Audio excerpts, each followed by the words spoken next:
Piti, mama, papa presti, ja, sashra suma. Raz, dva, posipiti. Hey everyone, how's it going? It is I, the real Randy Chavez. I'm coming at you today with podcast number 309 with Booth on VeVe, OMI, Collecting Life, and More. Now, who the F is this Booth guy? Booth says that he's never heard of him. Echo 712 is dumbfounded. You don't know. Remember that episode of Recess where Vince LaSalle was out with like the flu, or he had baseball camp or something? He missed like a week of school, or he missed a movie or TV show or something, and all the kids were talking about it. And one of the things was me, no. I don't know why that was a thing, but it was, and it was funny in that class. And there's a weird reference. I know nobody's gonna get it. Booth is currently setting up, doing some stuff. I think he said he was going to connect it to his computer. I believe he's doing that right now. So in the meantime, let's go over some announcements that we had. Katara is coming to VeVe, which is great. I figured that we might get talk because, you know, Netflix Avatar comes out in a couple days, and we're all very excited about that. But that is not the case. We are getting Katara first. Actually, speak of the devil, and it shall appear. Give me 1 second. There he is, my man. How you doing? What's up, bro? Randy. I was bringing back a Recess reference. You ever watch that show? I vaguely did. That was on Disney, yeah? Yeah. Yeah, Disney. I did, but I know you're gonna hate me for this. I didn't like it. I didn't like Recess. It was it was probably, it came out, I think, at like a little before your time, because you're a bit younger. You're in your 20s still, right? Yeah. What year were you born? 1999. Okay, yeah. Is there my friend Autumn's age? She was born in May of 99. What month? What's your actual birthday? What month is my actual birthday? Yeah. Why do you want to know that? It's like that John Travolta autistic movie. He's like, "How old are you?" Like, you know, he asks like, "How old are you?" Or it's like, "Or how old am I?" is the question. And then John Travolta's like, "What year were you born?" And then he's like, "Okay, this year." Is like, "Then what month? Then what day? Then what time?" And then he keeps going, just to be like, "Well, how old are you actually? I don't know unless I know the day." But we could just say 99 is fine. Let's just say you celebrated your 27th birthday recently. I don't know if you did or not, but so you were probably, when you first saw like Recess came out in the 90s, so it was already out, I think, before you were born. So there was probably other shows that were on at the time. I guess you saw Recess in reruns a little bit when you were older. Yeah, and I remember. Do you remember Disney XD? I knew of it. I never really watched it though, but yeah. Disney XD did. They would actually bring back like the old cartoons, like in the morning, because they would. As Disney XD was like they wanted to test run like certain shows that they didn't Yeah. know if were good enough for Disney. But then in the morning they would have like Recess and like older shows like That's So Raven and stuff like that. And yeah, so I did watch Recess, but my generation is just like we like weird, like outrageous stuff. And Reese's is very like calm. You know, it's very Yeah. realistic. They're like, okay, let's play a Reese's. And they have real world scenarios. And I grew up like just like crazy, Phineas and Ferb. outlandish stuff. Yeah, but just like random. Like let's build a roller coaster and fucking have like crazy astronaut shit. And you know, it's just like craziness. You know, it's not Yeah. my birthday. When you have It's not a my birthday. duck-billed platypus that's also a spy, yeah, stuff gets Yeah, stuff is great. Um, yeah. they had a lot of spy stuff, like the Kim Possible being a spy. That they had a show called Totally Spies. I think that might have been Nickelodeon though. I don't know. Oh my gosh, Do you like Kim Possible or no? I've seen a few. Like I've seen so many good things. I never actually sat down and watched the show, but I've seen some clips and I've seen some other stuff, and yeah, it was pretty good. Oh my gosh. Kim Possible is the best. Kim Possible is the best. Okay, since we're on the topic of Disney, what is your favorite Disney cartoon? Um, I'm probably Gravity Falls. I know it's more recent than anything, but like when I was younger, Disney. Well, Recess was great. I loved that. Like that was like really good. When because I like that type of stuff. Like Hey Arnold. It felt like they gave kids a little bit more credit. For stuff that they do and what they go through and all that. But and that's fine. But a lot of Disney stuff was like kid like Disney stuff where like you have let's say Aladdin, great movie. And then the shows were they weren't that. Even like Aladdin 2, like it's not that good, like and I don't even care about the non-celebrity voices. Like as long as it was good. Show? Yeah. They had Aladdin show? That's crazy. Yeah. I did not know that. It was really bad. It was not good. So also I think Disney tried to like hide it too, because Robin Williams agreed to do the genie but his stipulation was like, hey, I'll do this for a limited amount of money, but I just don't want like my face or like the genie's face to be like any like crazy merchandising or anything. Like I want it to be about the art and the story and the show. Like I don't want to see like genie plastered everywhere. And they're like, yeah, it's fine. And of course Disney went and plastered it everywhere. So he didn't come back for any of the voices and stuff. So when they did the Disney show, like it wasn't him, and there was just some not good stuff with it. But yeah, a lot of the other stuff was like they had a Little Mermaid show. They had like all of I think they had a Pocahontas show, and all of the stuff that the movies were great, and the writing was just it just wasn't good. I'm more of like even for video games, as long as the gameplay is good, I don't care about the graphics. Like if it's a cool story and you get to do cool stuff, I don't care. So but yeah, the story was just trash. But I'd say Reset, Gravity Falls got to be my favorite though. What about you? Gravity Falls. And why? So that's a hard one because that was more targeted for you, but for me, only because for me, when I was growing up, Disney kind of moved away from like cartoons. Like they were really focused on like they had like Zack and Cody, which is the way we replaced That's So Raven. Like they had like kid actors. But I'm trying to remember. Like they did have. Okay, you know what was really good? Do you remember Kick Buttowski? I know the name Bukowski, but I don't know if I know that particular show. Hold on. Is it okay if I share my screen or no? Yeah. Okay. I will share Kick Buttowski. This guy, I don't know if it's tagged up there yet. Okay. This guy. Okay, I do this not guy was the best. So he was a daredevil, and every single day he just tried to get up and he would do the best stunt that he could think of, right? And he had his sidekick. I don't know if it's gonna show his sidekick, but yeah, it was just a really cool cartoon, and that's why like I said like my generation was different. It was like we're really easy. Like I watched like Recess and like even Hey Arnold and all the older cartoons, and they actually had like a storyline. Like they actually had like meaning and like life lessons. Like this stuff, my generation is just like it had no lesson, it had no story plot. It would be just him like let's jump over a fucking lake, and then like fire comes out of nowhere, like just like craziness, and there's no plot and there's no lesson, and it's just like the most crazy things you could think of, put it into one episode in 15 minutes, and then just have kids watch it. You know what I mean? Like, but yeah. When you said, I guess my mind, I thought you said Bukowski, like Charles Bukowski, like the author, but then it was Buttowski. I was like, oh, okay, totally different. Yeah, Buttowski. Yeah, I remember.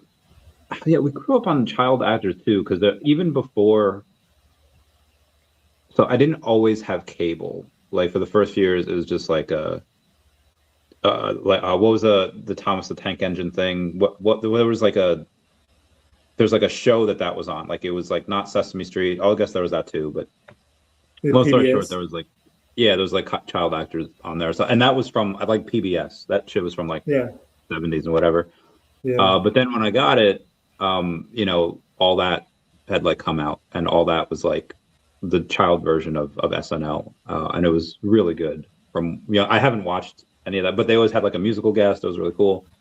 And I think Disney kind of tried to follow that. Like you said, they had That's So Raven, which by the way, I don't know what she's up to now, but I had such a crush on that Annalise Vanderpool, like the Ravens white friend. The white girl, yeah. Oh my God, that She hasn't really. Yeah. She I hasn't wonder what really happened to her. I think the dirtiest thing that Nickelodeon ever did was I think on an episode of Drake and Josh. It was either the Amanda Show or Drake. I think it was just Drake and Josh.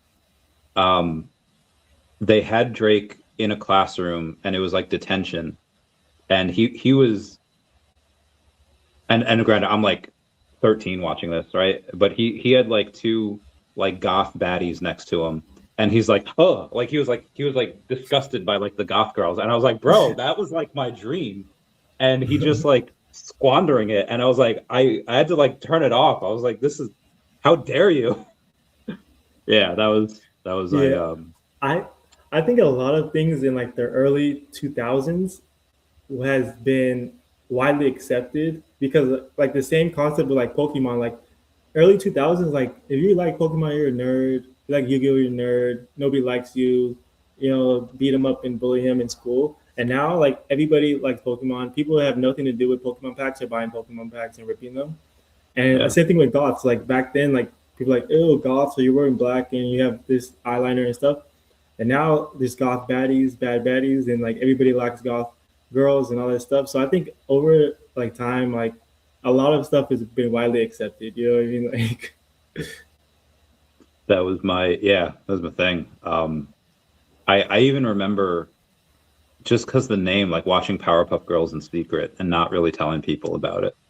Because it's, Powerpuff Girls, but it was awesome though. It was still really chill. And I think kids today are a lot. This is going back like 10 years now. Whenever Legend of Korra came out, like because back when I was young, like you had to like come out to your friends, like, guys, I like Powerpuff Girls, like.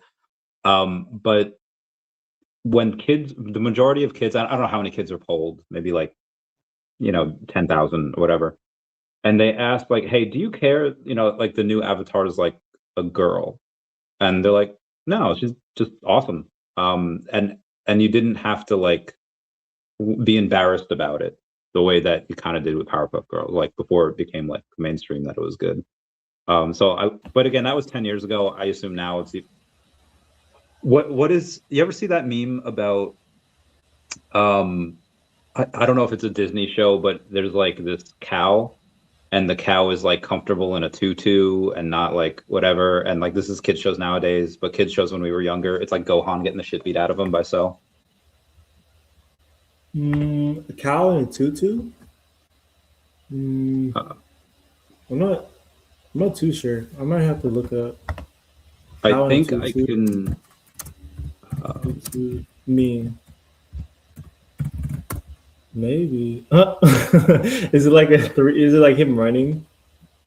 No, it's like the cow is like transgender, and the cow is just like, maybe it's like a steer, or he's the steer, but he identifies as a cow, I guess. I don't know. And then the line is like, I just feel more comfortable in this and being called that. But then like kids shows when we were kids just go on getting the shit beat out of them. Is it that? No. Is it that guy? No. This looks funny. I don't know why this looks funny, but what is what is it? What did you put into Google? I put in cow and a tutu meme. Maybe it wasn't a cow. Okay. I don't know. I never heard of that. I know I had it on kids show now versus DBZ meme. I'll Google it too and see it. Okay, yeah, it was. It's this dude, this thing. Okay. And the dialogue of it was, I know that. Yeah, I know what that is. Do you know what show that's from? I don't know the name of the show, but I've seen that before. I know what I know. I've seen that in memes before. Yeah, so it was like cartoon blackface. And then like cartoons in the 90s would go on getting choked and breaking his ribs. Yeah, it was wild. That's I'm funny. so glad we found that. That Google foo really good. Um, there was, but yeah. So 99. So what was your first? Was it like kid like stuff? Or was it like Adventure Time where like everyone can kind of enjoy it? Oh Or my did you gosh, have like a bro. Mickey Mouse? Bro, Adventure Time, I think I was like still in elementary school, and literally when it came out, me and my friend, we would watch it at night, and we would come back to school the next day, and we would like recite it word for word. I can't do it now, but like we would like, Yeah. bro, remember when he said this? I remember I would watch it and we would do it word for word and we'd be so hyped about it. And like Adventure Time, that one does have real world Yeah. lessons. Because if you watch in the later seasons, remember when I don't know if you've seen it, but like Finn's dad, like he's in jail and Finn breaks him out and he's like, oh, I have to save my dad. And he meets his dad and his dad's like an asshole. And he's like, Finn, I don't care about you. And it's just like a life lesson. Like there's so many life lessons in there. You know what I mean? Like, Yeah. I don't know. Yeah. I don't They know. I think the Ice King just like having dementia and it Yeah. was like, oh shit, that's ooh. They kind of did that in Gravity Falls too with Mr. McGuckin. Where at the well, I don't want to give it spoiler, sorry guys. I haven't watched Um all of it. yeah, it's forget I said that. Um yeah, that and regular show was so good. I didn't see regular show until I was Mm. older, but that was like, oh my god, that was so good. Like the first episode, Mordecai's yeeting Rigby against the trampoline and he breaks the wall. That oh my god, such a great scene. Randy, have you seen the pilot for a regular show? I think that was the pilot, right? That was the No. The pilot, they're human beings and they get high off acid. I'll show for you it to regular. you. Okay. I swear, I'll show it No, to you. It's so cool. It. Hold on, I have to find it. This is right here. I have it. Okay, hold on. It's called 2 in the AM PM. It was their pitch for Cartoon Network. I'll share my screen. they It's pitched so that to cool. Cartoon Network. And they had the Cartoon Network had to make him take all the drugs and stuff. Yeah, let's do it. I don't know if I can actually play this without YouTube taking Oh, it okay. down. But just show like the mute it. I'll stop it before. Oh, like Okay. for monetize for the. You want me to stop it before Yeah. before they say the drugs? Well, no, just the. I mean, Fair Use Act. It should be fine. We'll just we'll just do it. Just play it. Okay.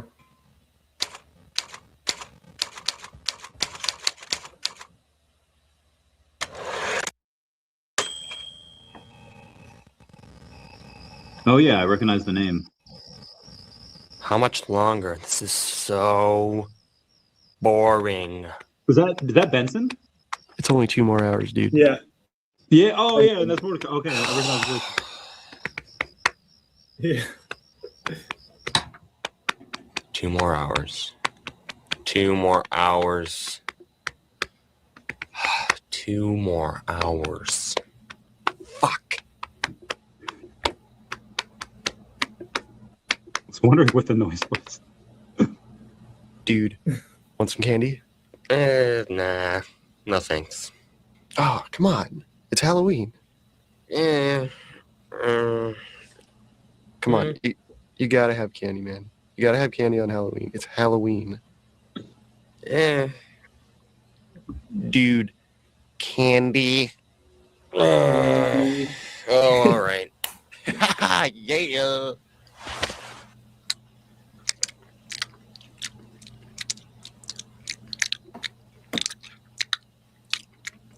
I think there's something wrong with this candy. What do you mean? What are you talking about? I don't know. It tastes funny. Huh. Oh, yeah. No, yeah, that's because I put drugs in it. What? Why? What's wrong with you? Oh, dude, I'm sorry.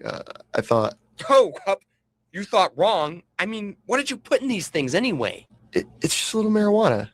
It's just a little marijuana. Weed candy. You put weed in a candy bar. Oh no, wait. No, I remember now. Don't worry, dude. I didn't put any weed in this candy. It was acid. What? Acid? What the fuck is wrong with you? I'm sorry. I mean, you said that like acid is safer than weed. You know it's not, right? Yes. Yeah. Oh, yeah, I know. Sorry. I don't know why I said that. Oh, I've never done acid before. I didn't want to do acid. But even if I did, I'd much rather be told about it than slip some stupid milk chocolate Mickey. Look, I'm sorry, okay? I really am. But what's done is done. My advice at this point, just calm down and enjoy it. You know what I mean? Seriously, man. It's too late. I guess you're right. Well, when is it supposed to kick in? Right fucking now. What? Oh, look in the window. What the fuck? This is crazy. Come on, that's not me. That's not me. If this crap fucks up my brain, I'm gonna kill you, man. This is stupid. I'm a gumball machine. Come on, it's supposed to be fun. This?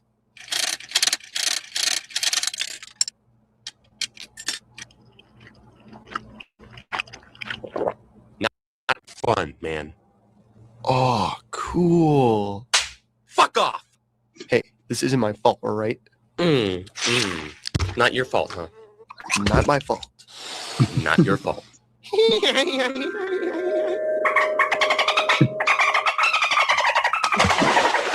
Okay, stop it. This is too weird. Yeah, this is getting a little weird for my tastes. Especially right now. What are we gonna do when someone comes in for gas? We can't help people when we're like this. We can't help people when we're like this. Yeah, we can. No, we're gonna get fired. But yeah, okay. We don't have to watch the whole thing, but that's where they got like the thing from. Like originally, I guess they were supposed to be like humans and like all that stuff, and they're supposed to be getting high and all that stuff. That is hysterical. I'm glad that because you saw it looked like I saw a little bit of Muscle Man. Definitely saw Pops. Obviously, he's there as Mordecai. Yeah, that was good. Give me one second. But it's not my birthday. It's not my birthday. Happy birthday! Yeah, we're just gonna assume it was on the 21st. It was the summer solstice. What's up, fellas? Hope you're both having a booth or having a good Monday. See what I did there? He totally made it. Slayer. Yeah. So when they had VeVe started getting, they had Cartoon Network, but I think they only had Cartoon Network on like the Powerpuff Girls like in China. So like when it came out in China, or it came out, it was only available in China. I was like, like I think even now it says like available and it'll say like globally, because some things that you could only get like in the US or Powerpuff Girls of China. When they got those, that was interesting, and that's why Donnie's like such a big thing for the OGs. I know you're not necessarily a Donnie stan. You're more of a Miles fan. I mean, definitely, because it's not my birthday, but Miles has so much nostalgia for me, and it's just what he represents, and just for the culture, you know what I mean. And but I think Donnie, I'm not fully against Donnie. I just think that he represents full degen in VeVe. Like nobody likes the character Donnie, not in VeVe, but like as of like the Powerpuff Girls fans. Yeah. They didn't like Donnie. He's not a beloved character. So it just kind of shows like, I mean, I guess like maybe scarcity, right? But it just kind of shows that like the power of the holders, or I guess the community, because they just kind of deemed him like, okay, he's gonna be overpriced. You know what I mean? I feel like I don't know unless there's something I'm missing. I don't know because I feel like nobody even knew who Donnie was before VeVe. You know what I mean? Yeah, he wasn't in the original show. He was only in the reboot, which I never even watched the reboot. I don't really know his character. I don't know anything about that. I did like Mr. Mojo Jojo. I like his Infernal Majesty. Yeah, those villains were beast. The one I forget the name. It was the mayor's wife that you never saw her face. We never got her, and I was like, oh, I was hoping we'd get them. Hoping we get the Rowdy Rough Boys. But yeah, so like some of those were really scarce. Like Bubbles was like 600 of her. Professor Utonium, whatever. I don't know. Yeah, they're all pretty scarce. So I think that was like the only Mojo Jojo was the only collectible I sold in the 2020 whatever like that bull cycle.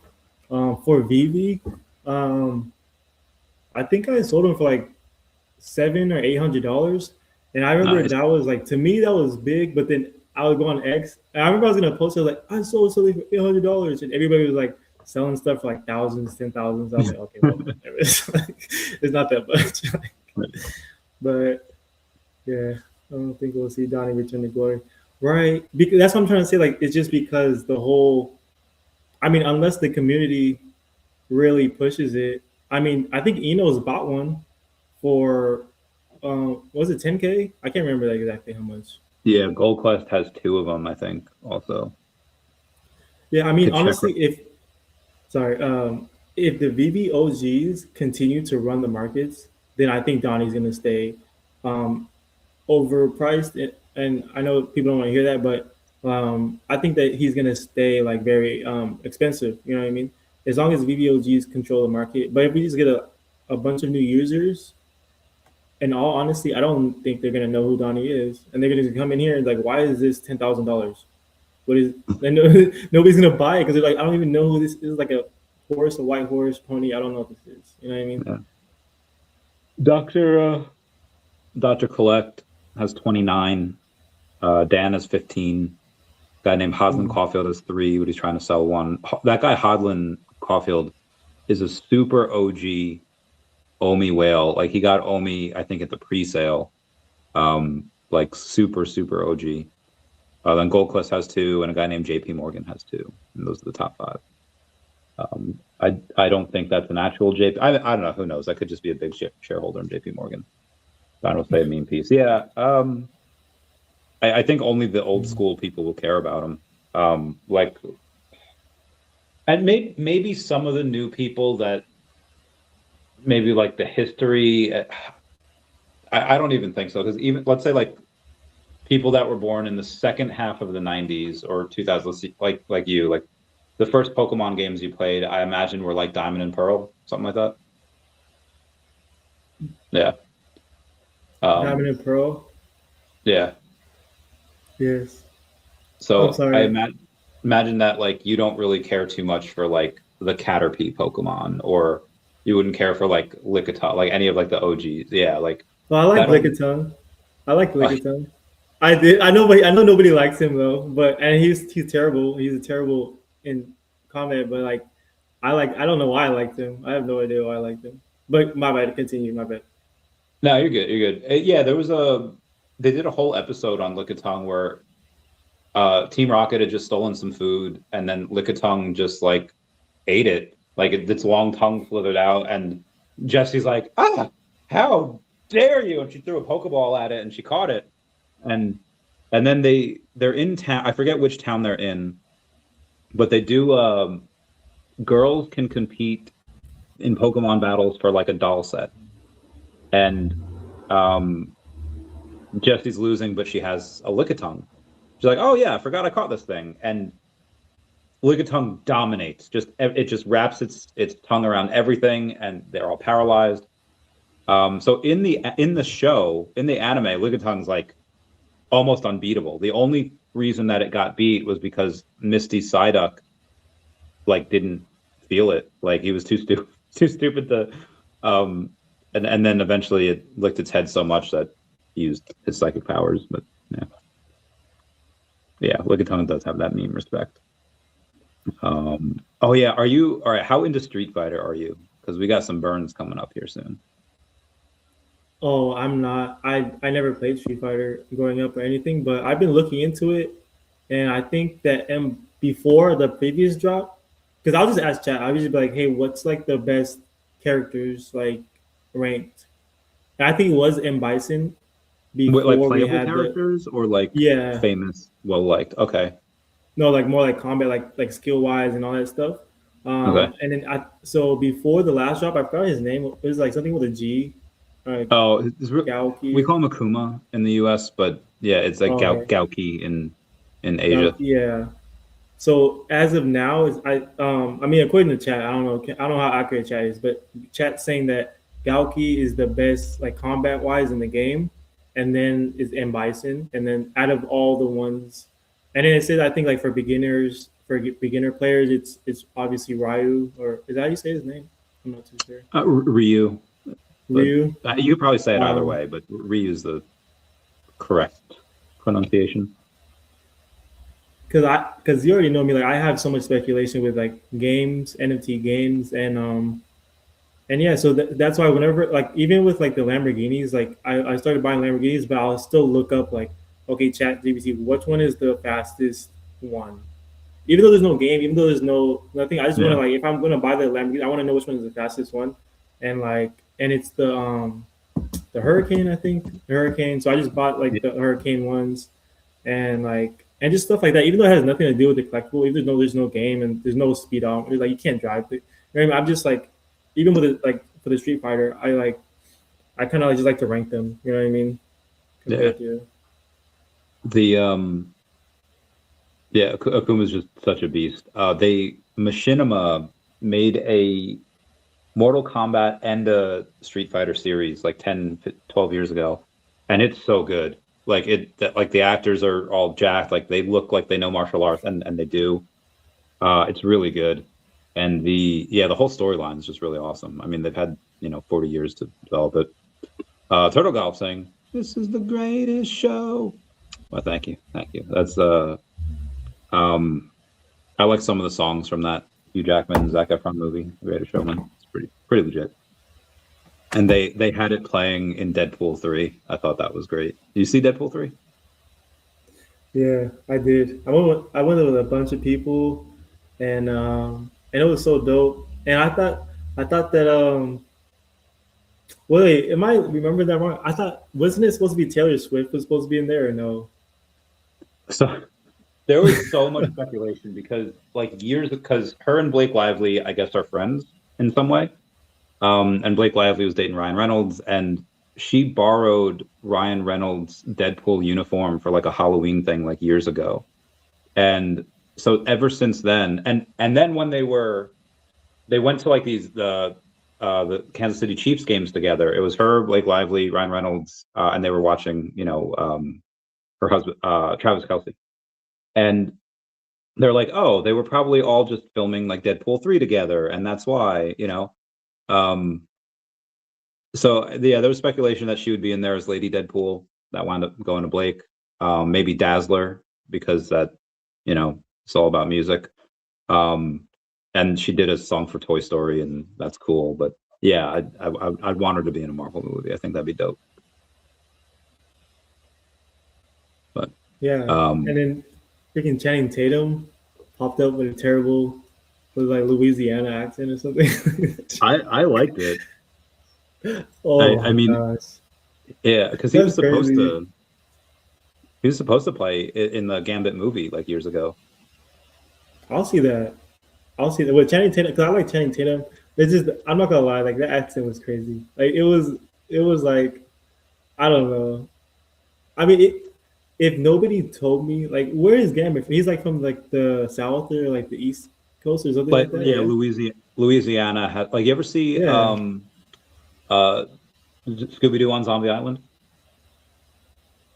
Are you talking about the live action or the cartoon? No. All right. So probably one of the greatest Scooby-Doo movies ever. My favorite is Scooby-Doo on Zombie Island. Came out like I think the year you were born. It might have been like a year or two later. And they were away for a while, and the story is that Daphne has a show called Ghost to Ghost, it's called Coast to Coast, that she does with Freddie, investigating like real life, monsters or whatever. But they all turned out to be human. So the gang gets together and they're in Louisiana, and this one girl named Lena, who's voiced by Tara Strong. Oh, love that lady, love that woman. She has a bit of an accent, but the ferry driver named Jacques talks exactly like that. He'd be talking like a this, and like that's the Cajun accent. I've been down there a couple times, and did a better one. You did a better one than he did right now. I've been there a few times. I think Booth has to open the door. Couldn't stand Tatum. I like Channing Tatum, so I'm gonna give him a little bit of a pass on that. But yeah, you guys are not the only people that I have that have told me this, that they were like offended. They're like, bro, this is not Gambit. I was like, I still liked it. He's in shape, he can move, groove, and yeah, I mean, should you get an actual Cajun to play Gambit? Maybe. I feel like there's been a lot of discussion on this for a long time about who. Like, I remember back when the movie Selena was, I forget who they wanted to play Selena in the movie, but it was some like white woman like that they wanted to get to play her in the movie, and then they're like, finally people were just like, that is retarded. You can't have a white woman play Selena. Like, what F is wrong with you? And like, okay, we'll get, we'll get someone, so they got Jennifer Lopez, and it's like, okay, well, you should actually get like a Mexican, you should actually get, so like, she's the wrong type of Spanish. But Hollywood executives will only go so far, and they'll be like, okay, I got a Spanish one. Now you're complaining it's the wrong type of Spanish. They're all brown, aren't they? And it's like, okay, yeah, like I get it. Like the movie Colombiana. Pretty good movie.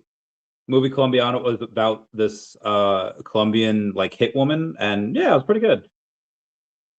The amount of Dominicans that I knew that are just like, oh yeah, she's Dominican, and it's like, so Booth, you missed the whole race war that Echo 712 started. I won't repeat all of it, but it'll just be saying that should they have gotten a actual Cajun person to play Gambit instead of Channing Tatum? I mean, I'm not gonna lie. If you think about like just casting, let's just say there's like a guy that has a really good Cajun accent, or you have Channing Tatum. You're just gonna pick Channing Tatum. And you're like, all right, Channing Tatum, his fucking accent sucks, but he's fucking Channing Tatum. You just pick. That's what's probably gonna happen. That's what happened. You know what I mean? Like, I mean, in that case, it's not like you needed him to sell the movie. Like, people were already going for multiple reasons. But it was a nice surprise. Like, oh, Channing Tatum. That was cool. But on his own movie, you would have needed a name like that. Because aside from like Star Wars people, like you don't really have these big blockbusters unless a big name is attached. It just, doesn't happen. But yeah, those his face, yeah, maybe he should have gotten that vocal fat sucked from his face. I don't know. Have you seen Girls Get That? I have, and I don't like it. Yeah, it's weird, bro. I'm gonna try to take a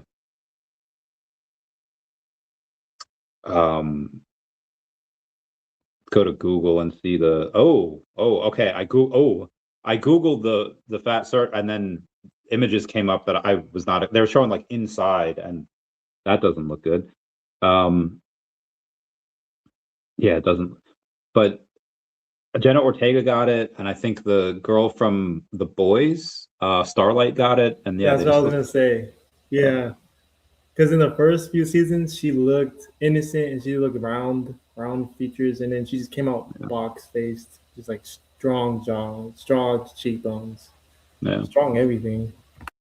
So you use AI a lot for the post. Obviously, the prompts come from you. You're the one that's putting in the prompts. You're the one that's posting. You're doing everything else, but the actual post like come from AI. Quadruple Goat Slayer says that AI is going to make writers, stars, pretty much everything in Hollywood irrelevant. People will only really need to be paid for their likeness and voice usage for movies going forward. How do you feel about that? How do you feel about AI taking over the world? I think that it's going to give a lot of creativity, or not creativity. It's going to give a lot of power, and it's going to give a really good runway, a platform for those people that have a lot of creativity. You know what I mean? Because if you think about it, like if you want to make a movie, if you want to make anything, you know, there's a lot of gatekeepers. You know what I mean? There's a lot of people that are in Hollywood that want to just be like, okay, you have to do this, this, and that, and we have to choose you. You know what I mean? It gives people a huge platform to make um, huge cinematic films. You know what I mean? Like if you really take time to learn AI, and honestly, what it really is too is that it takes a lot of money. It takes a lot of money, right? Like a lot of my videos, like just for 2 or 3 minutes, 2 or 3 minute real video, it was like $100 for me. You know what I mean? And that's why I appreciate the community for like liking it and supporting it, because like I'm not like rich, so it's like if I just make like a 3 minute video and it costs 300 or it costs $100, and you know like I have like there's like a lot of I like a lot of videos, and like not a lot of people see like every single one of my videos, you know, and I don't expect them to either, but I'm just saying like there's a lot of money for absolutely no return. Like I'm just spending hundreds of dollars just to make fun stuff. You know what I mean? Just because I enjoy doing it. But hey, I'll try to show you one thing if I can. I don't mean to show. I don't mean to show. No, by all means, dude. I just want to show that like, where's my stuff at? That like anybody can make like a real cool cinematic thing. You know what I mean? Like cinematic video. You know what I mean? I'll try to do this one. So, and a lot of mines are music videos, but then this music video started. I was actually trying to make like a movie, or at least like a short film. You know what I mean? So let me see. Okay, so I pinned my thing up. Okay, so this is kind of like realistic to an extent, right? And it's a music video. But yeah. So so this I think I love I you. love this. this is my ex. Have you seen this or no? I've seen Oh, clips okay. of it, and yeah. Yeah, and then so this is David Yu, and you know what's funny? I posted this on X, and David Yu actually liked this. This is fucking crazy. And I was like, oh shit! I'm not gonna lie. When I made this, I didn't. I'm not gonna lie. I didn't think he's gonna see it. So I was like, he's not gonna see this shit. You know, like he's not gonna fucking see it. But then but the plot is like this is set in the future, like maybe like 10 or 15 years. So I had to make him like a little bit older, you know, and like but like you know like no, and like all that stuff, and they talk, and then the guy and then you know all this stuff. You can do this. Like you can make like a real movie if you really like have the vision in your head, whatever you want, and you just guys have some money and you just learn how to use AI. And honestly, well, like I mean, I was using AI for like maybe like a year before I made this, and you know, there's gonna be a lot of trial runs, but like you can make like a real movie. You know, you could do it. You know what I mean? And I'm still trying to make longer movies. And I'd say like the biggest thing about it is that like any AI generator that you use, you're only generating 15 seconds at a time. It doesn't matter. It doesn't matter any AI generator anywhere. You only do it 15 seconds. So if you want to do like an hour-long movie, 2 hours, 3 hours long, you have to really strategize like what like the camera movement, the angles, what people are gonna say. If you want to have dialogue, you have to know like when you're generating these things, you're clipping it all together. It's only 15 seconds at a time. You know what I mean? So it's all like strategy, and it's like I'm starting to branch out to try to do like 10-minute, 20-minute, 30-minute long things, but it's like very time consuming and like a lot of money. So like yeah, but it's all a thing. For comics, I think it'll be a bit easier. I'm gonna show a So like, um this is the cat. yeah, so here's a Okay. so none of this is made with AI. All of this is the artist to Kingsley. I'll just show this this art is incredible. It's very pleasant to look at. It's all real. So Wendy Stabalis, who's working in AI now, she has some type of AI generative thing, and I was like, hey, can you, and she asked me about it. I was like, okay, draw Randy and Baker walking down a dirt road with their weapons in their hands. You see a massive city in the background that's supposed to look like it's a few miles away. Draw a couple trees and a few rocks near them, but not much else. And here's what I want the dialogue to say. Randy's saying, you really think we're going to find this creature? And Baker says, probably. There's not much place for it to hide. And she did it for me in like a couple seconds. And for this would take the artist, and they drew it in the style of what I showed her, what these two characters look like and the city. So this would take the artist like an entire day, like most of his waking hours to do. And this did it for me in like a couple of minutes. Now, granted, it's expensive. It would take, she asked me about it because it's taken a year for this comic to come, because it's like 88 pages. And I have so many stories written. I have so many things, like I want to, bang them out. The thing with this though, I said like, okay, the next book is going to be 60 pages. Figure 6 panels, a page. So Wow. figure 360 images like that. And she said it would be about 5K with everything, but that's with editing and stuff. If you don't need any editing for the images, you could do around 3K. And that's probably not bad either. The artist wants to be the artist for the first 3 of them though. So I was like, okay. But yeah, eventually, because I can't draw, I have 0 artistic capabilities, and I run a Psyduck page on Facebook, and there's a lot of haters on there that just don't like AI. They're like, bro, just learn to draw. And I was like, not everyone can draw. Like not everyone, like I have very great skills in writing, but I've none of those capabilities. So I agree with what you said about creativity and all that. What is your greatest creation to date, you think? Okay. Can I show it or no? Yeah or nay? Okay. Yeah, please. And I was actually making some. Let's see. Let's just do. I'll share my screen again, but okay. So I'm gonna share my screen right now. Let's see. Sorry. So my greatest creation would probably be. Sorry. Okay. So this is gonna be my NFT project, right? So these are gonna be booth suits. These are gonna be playable characters on the blockchain, play to earn, all this stuff. I'm getting them configured for 3D rendering. Sorry. So this is, and I'm gonna make like a whole project, kind of how like Bored Apes, Pudgy Penguins, all these different projects. Each NFT is completely unique, right? They look completely different, right? And they're not gonna just be like just me. Like this is just like my character that I just like randomly made one day because I was trying to make cool stuff. You know what I mean? But yeah, they're gonna all have like different things, different all this stuff. But when I say like playable characters, so I'm starting to do like 3D render them. You know what I mean? Like so I could configure them into other side Yuga Labs. You know what I mean? Nifty Islands. And hopefully, Roblox, right? Oh, yeah. Roblox. I just realized I'm not even sharing my fucking screen, bro. So No, I there's- see it.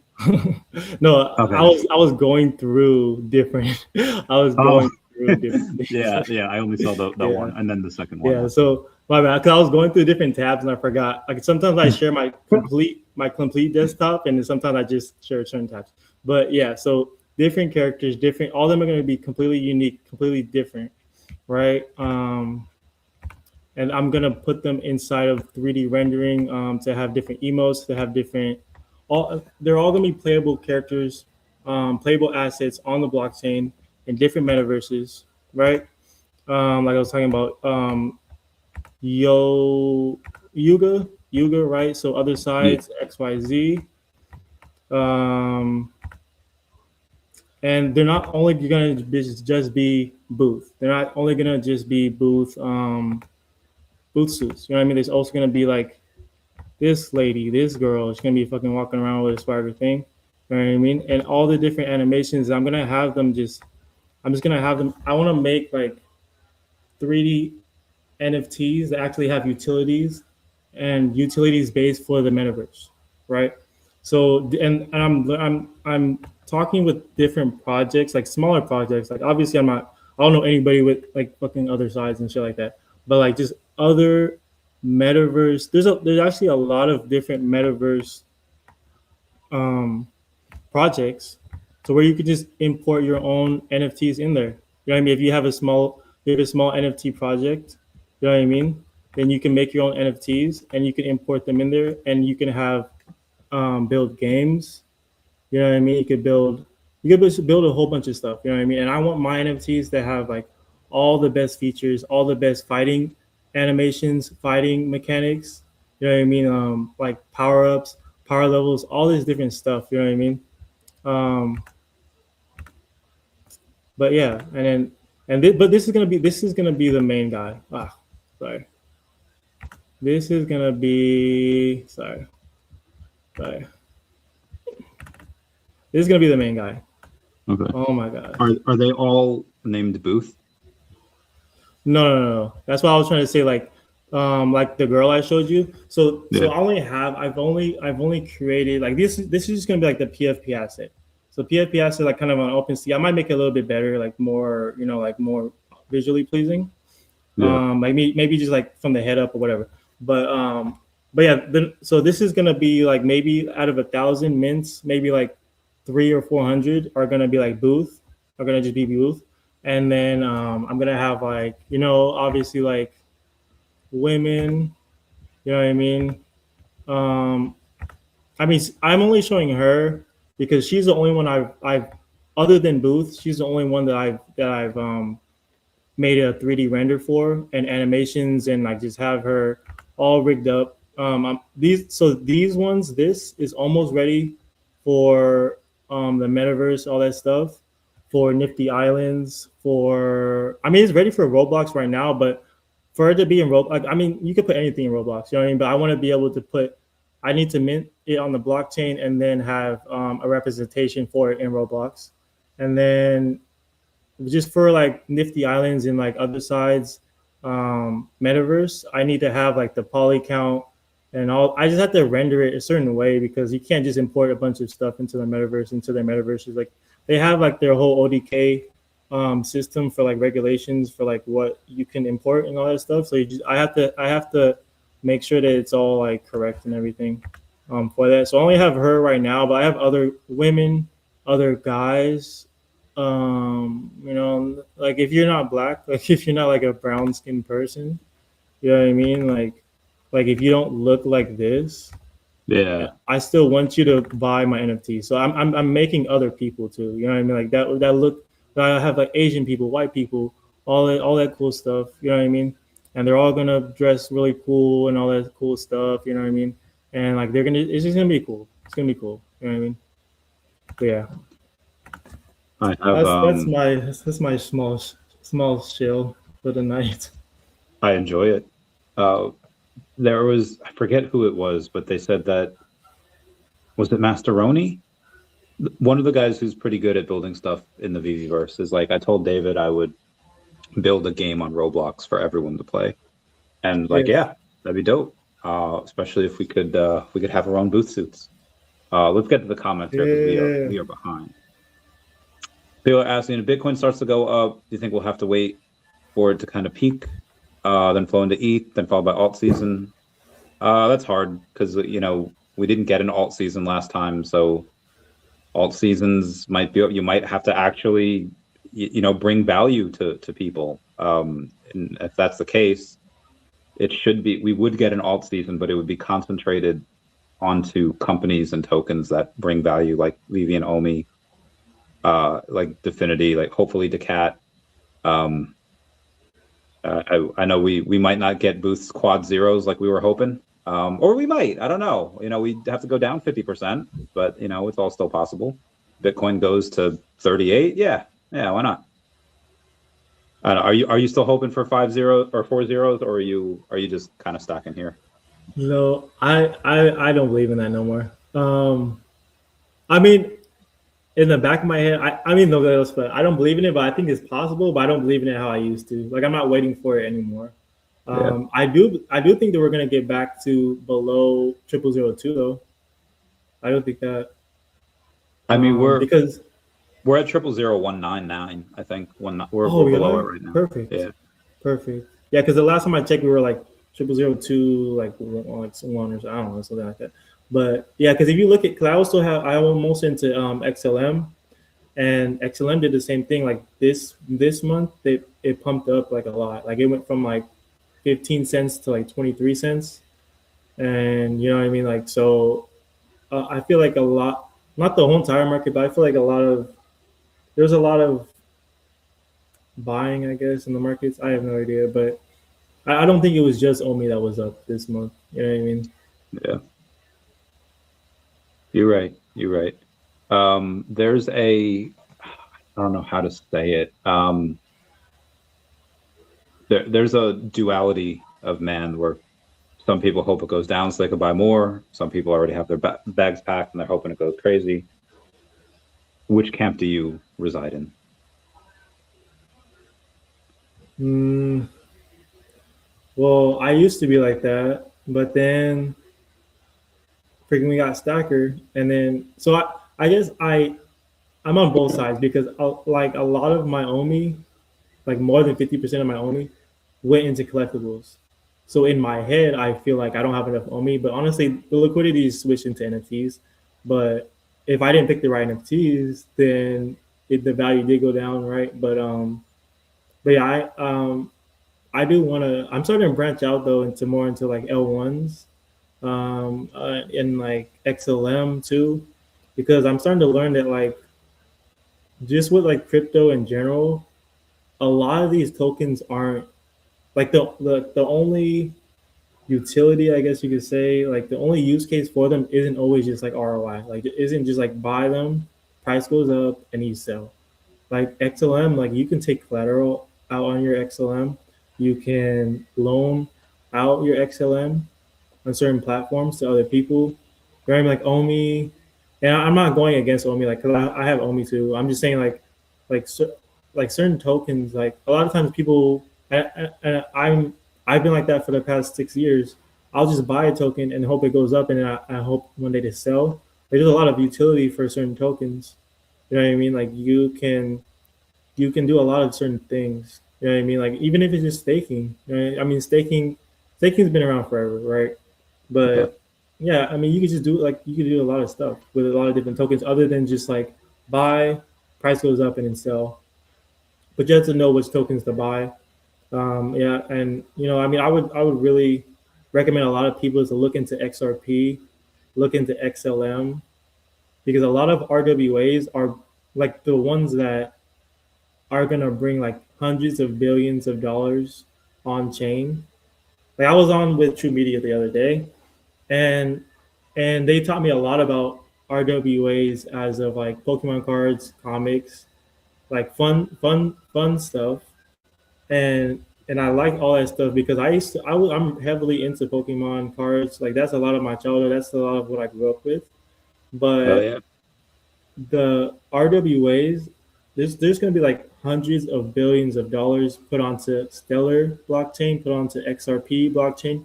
Other than that, but let's just stay on that topic.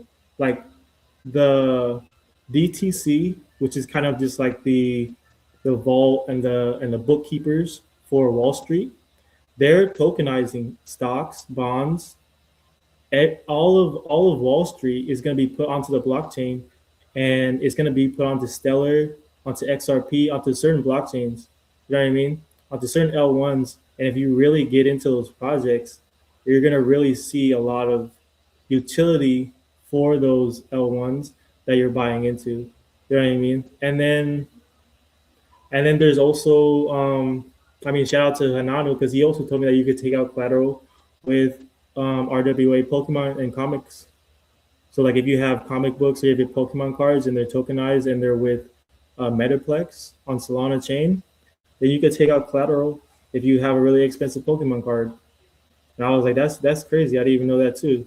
So it kind of goes hand in hand with RWAs and these L1s and these layer 1 blockchains, to where like I'm starting to learn with crypto that like if you really like nosedive into it, you'll see that you can make a lot of money other than just buying and hoping to sell one day.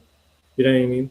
You can make a lot of money with collateral, with loaning out your assets, with just even like if you want to stake it, you know what I mean? Just passive income other than hoping to sell one day. You know what I mean? But yeah, my bad. I just went on a whole tangent. I don't even know what we were talking about. I love that. I love tangents. They make my day, bro. They make everything. Yeah. I feel like with that, I could tell you've been watching me for a while. When you go on to tangents, Yeah. I do that a lot too. Someone will ask me something, and I'll be like, I'll go off on a whole other thing. I was curious, where does the OMI stand amongst your other coins? How'd you rate it amongst those projects and why? The revenues from it are very good.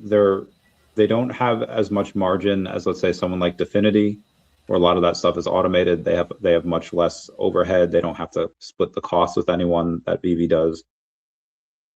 But so DEFFINITY is a cash cow. DMA Link, they're making so much money, but the valuation of their token is $1.2 million. VeVe is like 50 something million, or OMI's is 50 something million. So what would you want? Would you want a token of a company that's doing well, but the token is suffering? Or do you want a token of a company that's well known, has this great big audience? So as far as community token wise, I would say OMI is probably one of the best. The only thing I would maybe make exception for would be DEVVE, where the token price is absolutely destroyed. That's mostly because the ex-CEO is just doing illegal stuff, or he had done illegal stuff that stopped now. But that's a layer 1 blockchain that has the 8.5 million transactions per second, contingent transaction sets. That can be a $50 billion blockchain. I don't know if OMI is going to get to 50 billion anytime soon. But OMI is probably the safest and probably has one of the best ROIs that you can get. Booth, where would you rank OMI amongst your tokens?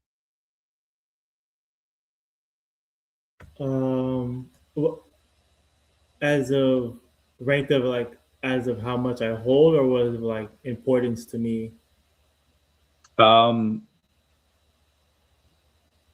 far as if you were, let's say you gave it a grade, where let's say there's this older woman that wants to like, oh, take a look at my portfolio, and it's like, okay, let me give it a grade. Like Bitcoin, XRP, Ethereum, that would get like an A grade or an S tier. Where would you consider OMI when you include potentials, ROI from the company, community, sentiment, all of that? How would you rank OMI amongst others? Also, what's up, O'Malley? I feel like you put me on the spot because the whole entire audience is like OMI holders, so it's you're like, you have to say good about it. But I mean, you can just say your actual thoughts. Be like, hey, I like this, but I dislike this. This is not good. No, I mean, I'm not gonna lie. In the past like 2 weeks, my mind is shifted on OMI because I've been like deep into OMI. All my content is all OMI. Like I post every single day about OMI. But as I still learn about Web3 and blockchain, I realized that like the utility for OMI, like the only good thing about OMI is that you can pray for 100x, and there's like an 80% chance you're gonna get it. Like there's a big chance that you're gonna get 100x plus. You know what I mean? But I mean, other than that, I mean, like the tokenomics for it and how VeVe is moving, it's very uncertain that you need the OMI token. The OMI token's utility is to buy VeVe NFTs. You can buy VeVe NFTs without even using OMI. And in the future, if we have self-custody and we have VeVe NFTs on different chains, it dawns in the back of my head that we don't need OMI token. But I've had this conversation with a lot of people, and I've twisted the narrative so many times where no, you'll always need to use the OMI token. Honestly, bro, I don't know if you need to use the OMI token. You know what I mean? Like honestly, like after this bull run, I don't know if I'm still hold OMI, because it's still it's a very good investment. It can definitely do 100x. It can definitely go past 1 cent because of the community, because of how many people are buying it, and because of the whole entire narrative in general that's going to happen this next cycle. It can definitely go past 1 cent.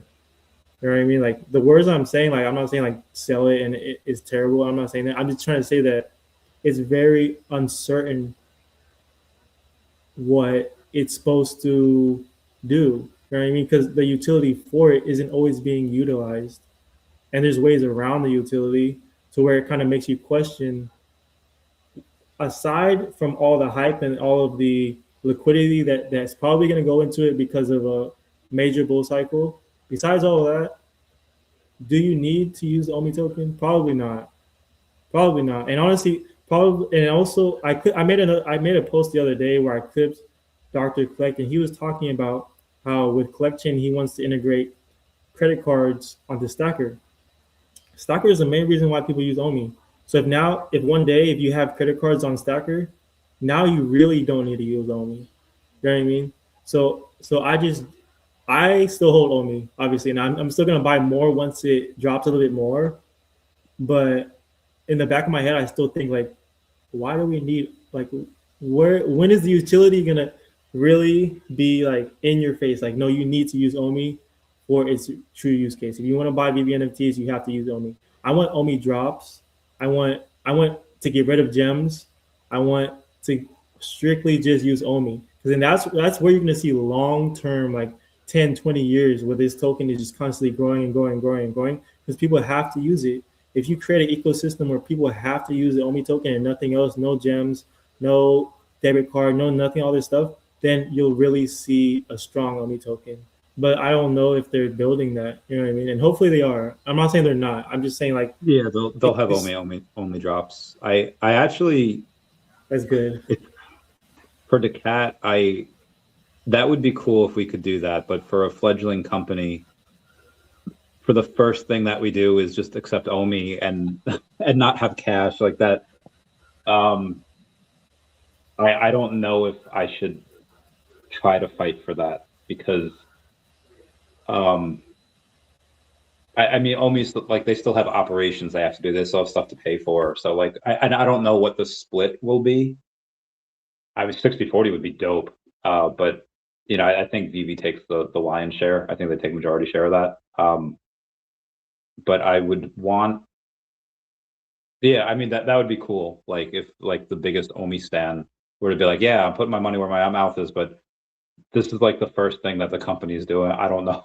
We can spend all this money to make the comic just to be paid in OMI, because you do have to cash out at some point, and we don't want a ton of pressure on them. But I don't know. We'll see. We'll see. Well, you know what makes me think of that with daCat is that, and I'm sorry, I always say this, but I'm not trying to like self-promote, but I only say this because either I'm gonna pull it up or I want somebody to pull it up, because I clipped Dr. Collect the other day, and he was talking about CollectChain having royalties, but not just for like consumer royalties. Like if I buy an NFT, I can't just have royalties. Like it's for like the company, like Disney, all this stuff. So if you have daCat NFTs on CollectChain with the VeVe, then you guys can have royalties. So even if you're like, okay, 60-40, we're not gonna make that much money, you might be able to make more money if you have royalties with CollectChain. You know what I mean? But yeah. that's not a thing yet. But I mean, Dr. Kleck was talking about that in his interview. So I mean, maybe it might be best if you wait for Collect Chain to roll out and then be like, okay, we're gonna drop the comics, and then maybe just talk to Dr. Collect and just be like, yo, we're trying to get royalties on these because we probably couldn't make as much money as we want to, but we still know that like VeVe is gonna be around for a long time, and we could get those royalties. I hoping we could do that because if we, not everyone's gonna get high-end collectibles on VeVe, but if daCat does really well, which I think it should, we should be able to get that. Yeah, I mean, I don't know,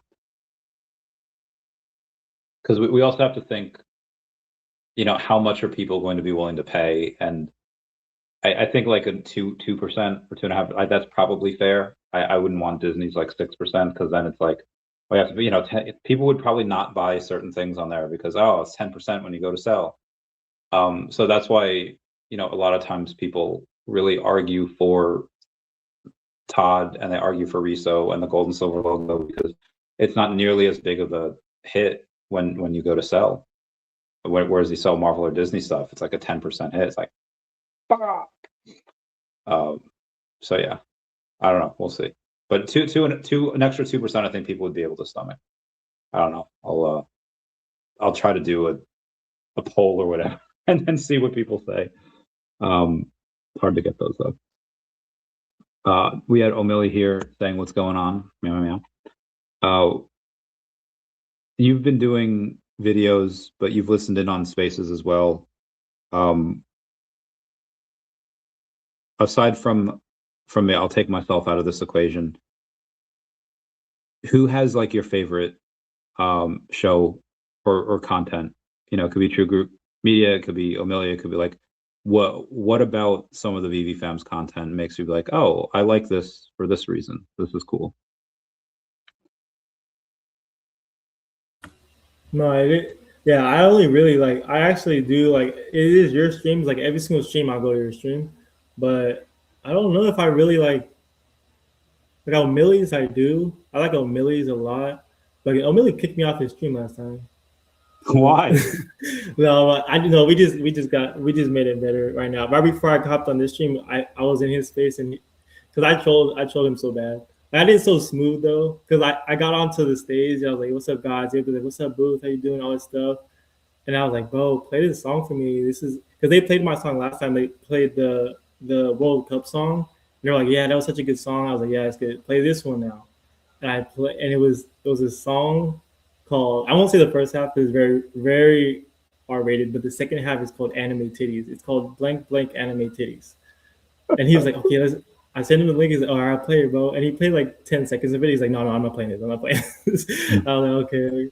And he kicked me off the thing. And he's like, no, you can't come back up. And I was like, but I told him a lot. But I like O'Milly, right? Yeah, probably O'Milly's and Informant. I like Informant. Informant's streams, even though I don't go for drops and I don't like drops, I'll go in there because it's a good chat. Yeah. I'll say O'Milly or Informant. Yeah, he's cool. His shows, sometimes you get people that are on there. It's like, whoa, this is wild. I didn't think, but yeah, he's cool. There was, so back in the day, do you remember Taps Trades? Yeah. I don't know if, okay, yeah. So he was like my guy. Freaking love that dude. He's got a couple houses now. One in the Bay Area, I think one in like Oregon, and I think they were looking to get somewhere south as well. He is living his best life. He did say we'd come back in the next bear market, and we're kind of here. So I hope he does come back. I'll let you know. What type of, so right now you're kind of feeling yourself out doing the, kind of like the beginnings of the streaming, of the video making. What type of content creator will Booth be by the time he's 30? Well, I'm still testing the waters of what people will or won't watch. And because honestly, so nobody knows this, but I used to make videos in 2022, but nobody would watch them. But it was because it was really terrible. Like I would just like I wouldn't show my face or nothing. I would just like record my screen, and I would just like go on VeVe Twitter, and I'd be like I would repost everybody's shit. I would like everybody's shit. I would do like reactions to like everybody's posts, everybody in the VeVe community. I'd be like, yeah, you gotta follow this guy, fucking VeVe Bros, and I love them, and Superstar Money. You guys gotta repost their shit. And I was just like be on there for like 2 hours just recording dumb shit. You know what I mean? And I was just like really, I was like a lot younger, and I didn't know what I was doing. But then now I just stream, and I'm still testing. Like sometimes I'll stream about like I'll just stream myself for like 2 hours watching memes, like just watching reels on Instagram.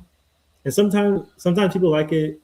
Like the last one I got was like 100 views, but I could tell that nobody liked it because nobody was like really interacting compared to when I like do streams about like VeVe or like certain things, and people will interact and like comment and stuff.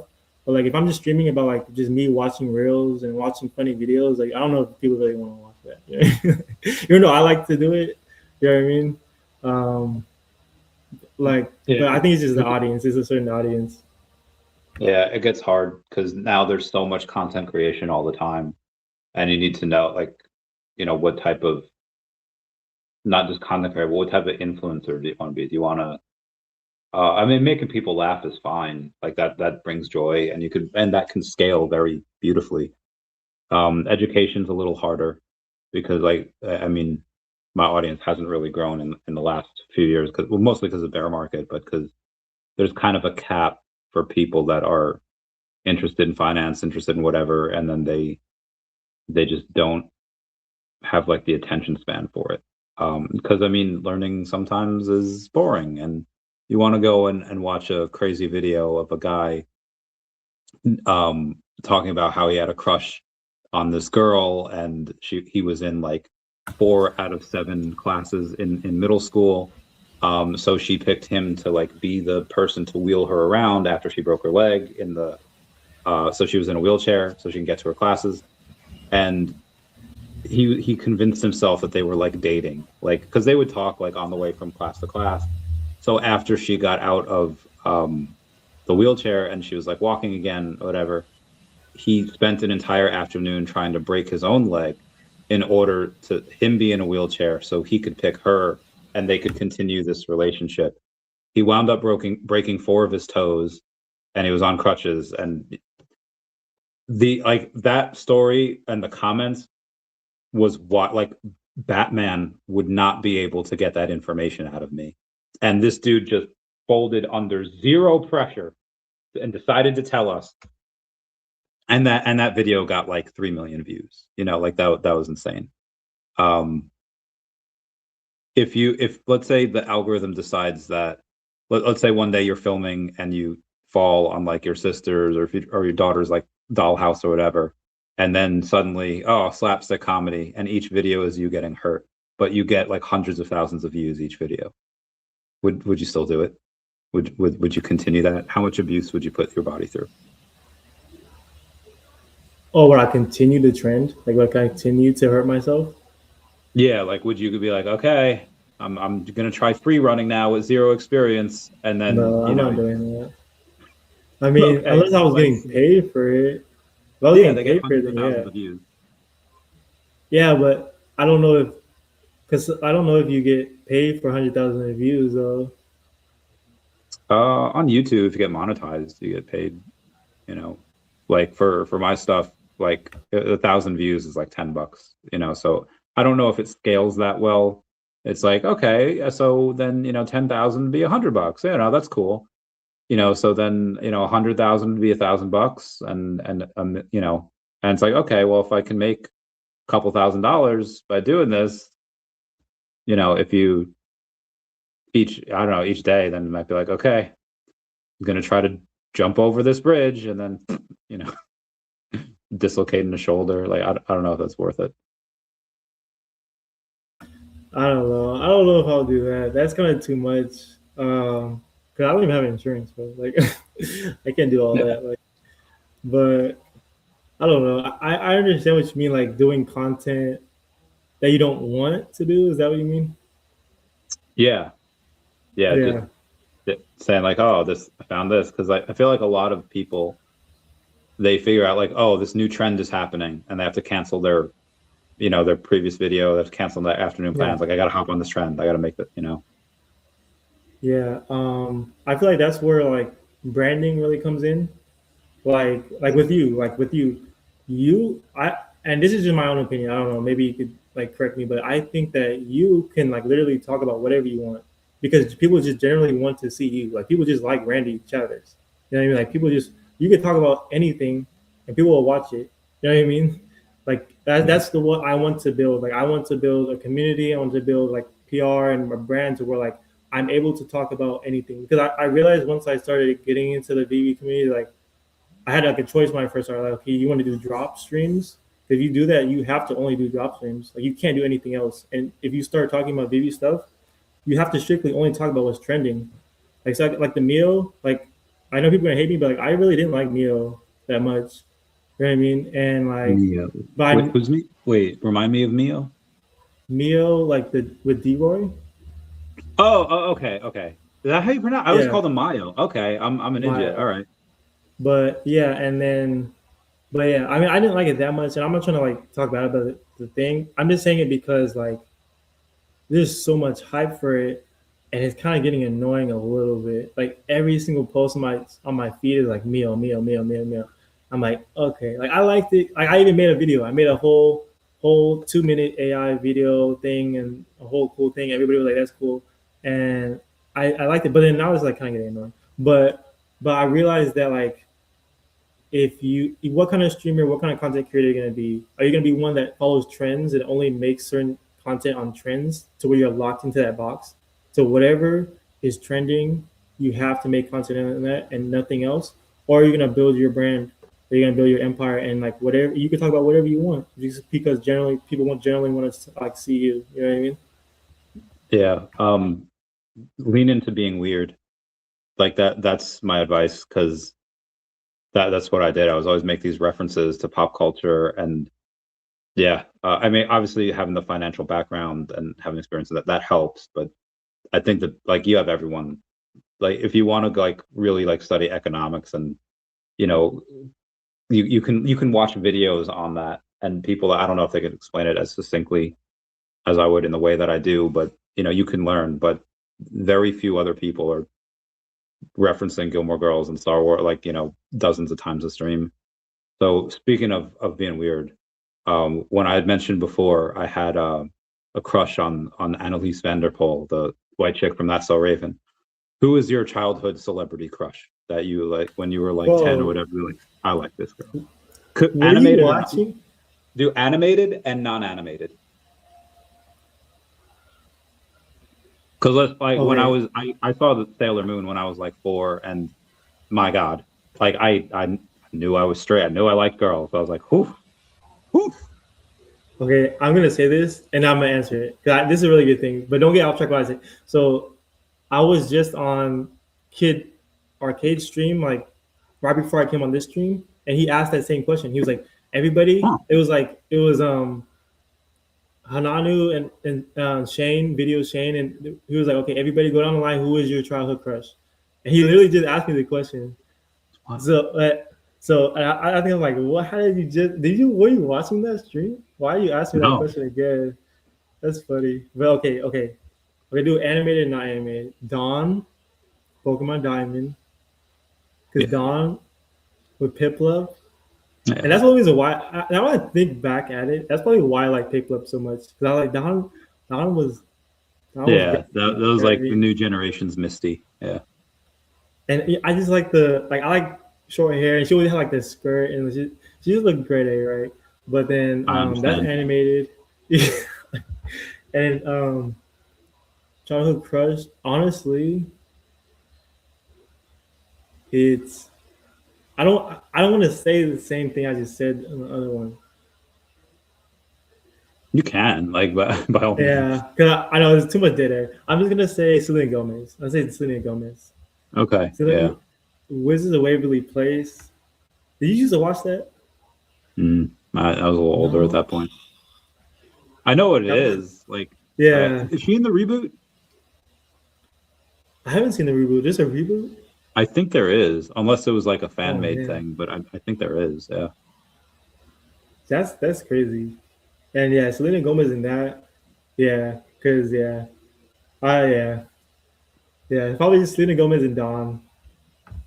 That's fair. I guess Matt, like I said, my anime was the Sailor Moon. Like, well, I saw that, and it was all right. And then like the transformation scene, I was like, oh. and then,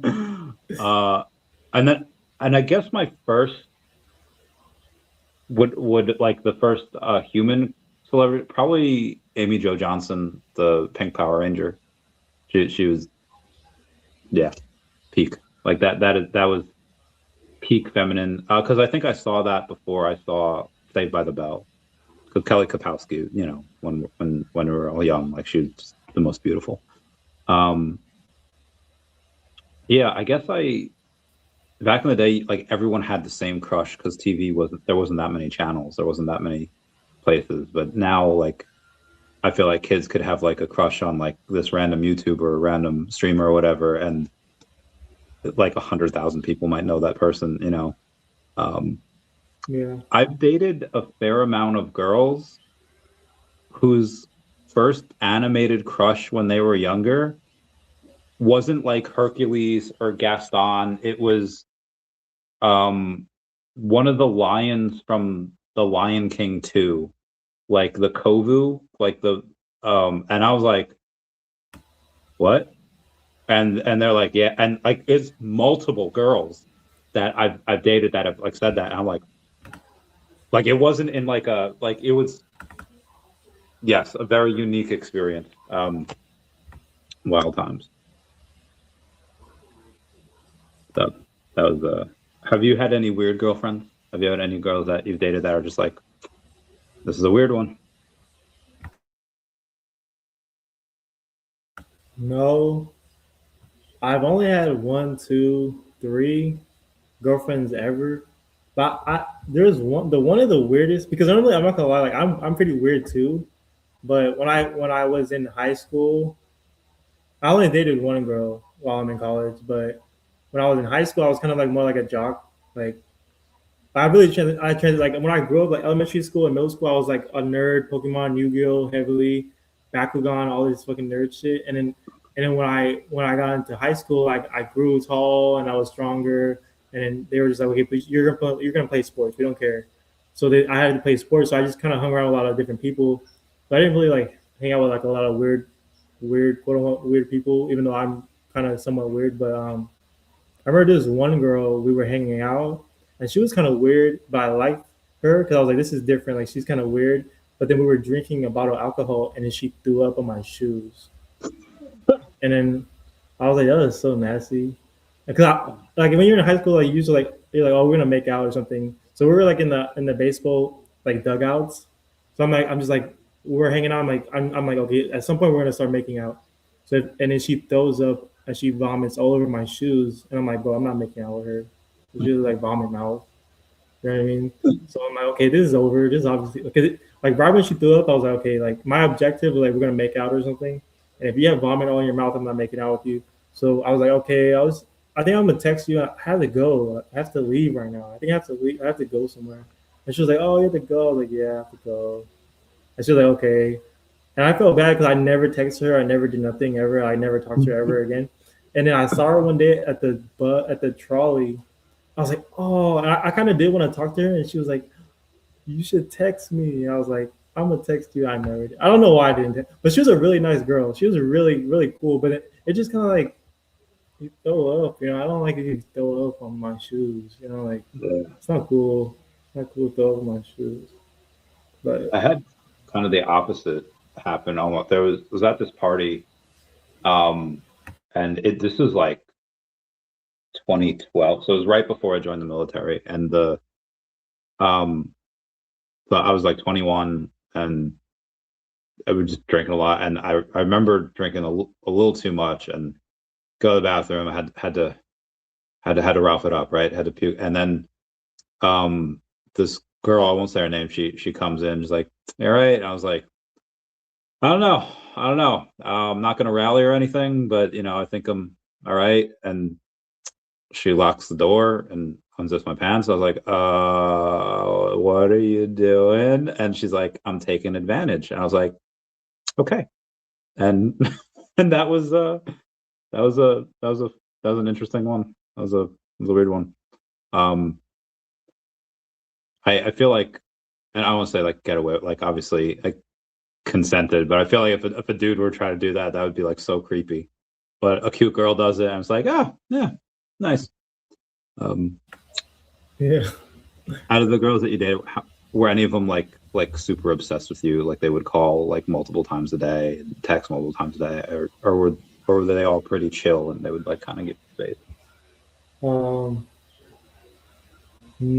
I mean, my last one was, but then one day she wasn't. Like I remember one day, like I would always break up with her, and then like How many then times did you she'd break like- up with her?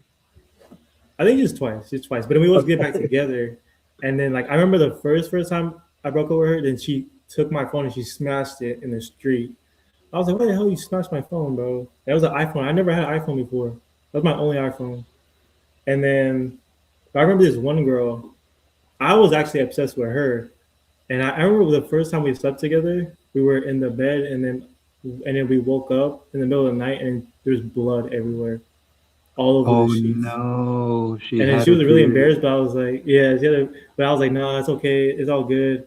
And I just cleaned it up. I was just trying to make it not awkward because we were in a hotel, and I didn't want to be like, you have to leave, like you have to leave now. Like I'm not gonna do that, you know. Like, but I just tried to make it not awkward. So I was like, okay, like the housekeeper just come and just clean it up. And the housekeeper was kind of rude because I was like, hey, can you put this in the washer? And she's like, I'm throwing this shit away. I was like, damn, you can just throw it away. You don't have to say it, you know. You just throw it away like quietly, you know. But then I remember like I really wanted to be with her, and I kept like calling her and texting her, and then she was like, okay, you have to be my boyfriend. I remember I was doing that for like 3 days straight, and I was like calling her and texting her, and she would ignore me. I was like, and she's like, okay, you're gonna be my boyfriend. I was like, no. I was like, but I always look back at it like, why didn't I just be her? Why didn't I just be her boyfriend? But honestly, like back then, I don't even. I think I was like just exiting high school. I think I just wanted to fuck or something. I don't know. But Yeah. but yeah, I don't know if people have been obsessed over me because our generation, like I don't know, like if you try to date somebody my age, just in their 20s, you have. Yeah, like recently, like not like when I was your age, like but like recently, yeah. Yeah. Okay. Yeah. Exactly. Like if you date somebody in your 20s, like people are like they don't really want to like be in a relationship, and even if they do, like they want to still do what they want to do. You know what I mean? Like a lot of like especially I'm just trying to say like my generation of women are like independent women, and I don't need a man. Like, you don't know. Like I went to the beach like last month, and I was talking to this one girl, and then she was like, "Why do I need a man? What do I need a husband for?" And I was like, to have a fucking baby? What do you mean? Like, what? You need a husband, like, to reproduce, like, to have you need a man, you know what I mean? But my generation, like, women really have this mindset to where, like, they don't want a man. They don't think they need a man. And also, they're like men now. Like, you know how men, like, all men want to do is just fuck, and that's it. And they just want to men just want to hop around women and women. Now women have that mentality because women are doctors, women are CEOs, women can pay their own rent. So now I say it like as if like they weren't always able to, but I'm trying to say like back then like women very much depended on a man. I would have to say like but I'm trying to say like now like you have like these bad baddies and you have OF models that make millions of dollars. You know what I mean? To where like they have hoes, they have a roster, they have men that they, I don't know how to explain it, but like I'm just trying to say like if you try to get a girl nowadays, like they're not trying to be with you, they're just trying to fuck. Just how the same thing with guys, like guys are just trying to fuck, women are just they're not trying to be in a relationship. You know what I mean? Like There's so there's a bit of my generation that did that as well, and it's weird because I had a lot of I've been to 30, 40 weddings, and they some of them were like the normal, like, you know, when you're young, and a lot in the military, but a lot of the women that I kind of grew up with were very similar. But the last like 6 years, like they've been getting busy getting married because they kind of realize like, oh yeah, I can do it all myself, but I don't want to. And they ask themselves the question like, okay, what is more important? Is it a career or a family? And they opt to, and this is why we all want to have a higher educated society, but and by all means, you're young, do what you want to do, but I've seen so many of my friends that are girls go to college and struggle and do whatever, and then not work by the time they're 30 because they marry someone, then they have a kid. And there's two ways to look at that. There's Glenn Close in 101 Dalmatians. She plays Cruella de Vil, and she says more good women are lost to marriage and babies than war, famine, or whatever. Because like Anita, the girl, like she's a masterful designer, and she wants to leave because her and her husband are having a kid. But I think that's a good thing. I think to have that choice, like if you want to work, if you want that career, like by all means do it. But I've met a bunch of women that have done that, have been successful, like exceedingly successful, as much, if not more than men in that field. And they like regret it because it's like, I don't need both me and my husband to make $250K a year. Like we don't both need this, like, and they regret kind of missing out on like dating and life and fun, because like in order to get some of these top positions, a lot of women have known now the last like 20, 30 years that you need to essentially almost be a psychopath. You need to just work 70 hours a week, and you need to not have time for stuff. And even when you have time on vacation, you're still working. And for most women, it's not worth it. They would much rather be with their family. Generally speaking, obviously, you know, you have those edge cases where they love that shit and they thrive on it. So I would say give it another 5 years, and and I could be wrong, but I would say that my generation kind of went through that same thing with the girls. Granted, a lot of it was without OnlyFans. Like the internet was like a thing clearly, but they didn't. OnlyFans wasn't a thing yet. But now, yeah, it's wild. Yeah, because there's some cases of like OF girls, like they'll do interviews and they'll be like, yeah, I get like $1 million plus per client. And sometimes they're like, yeah, I got like $4 million from this one guy.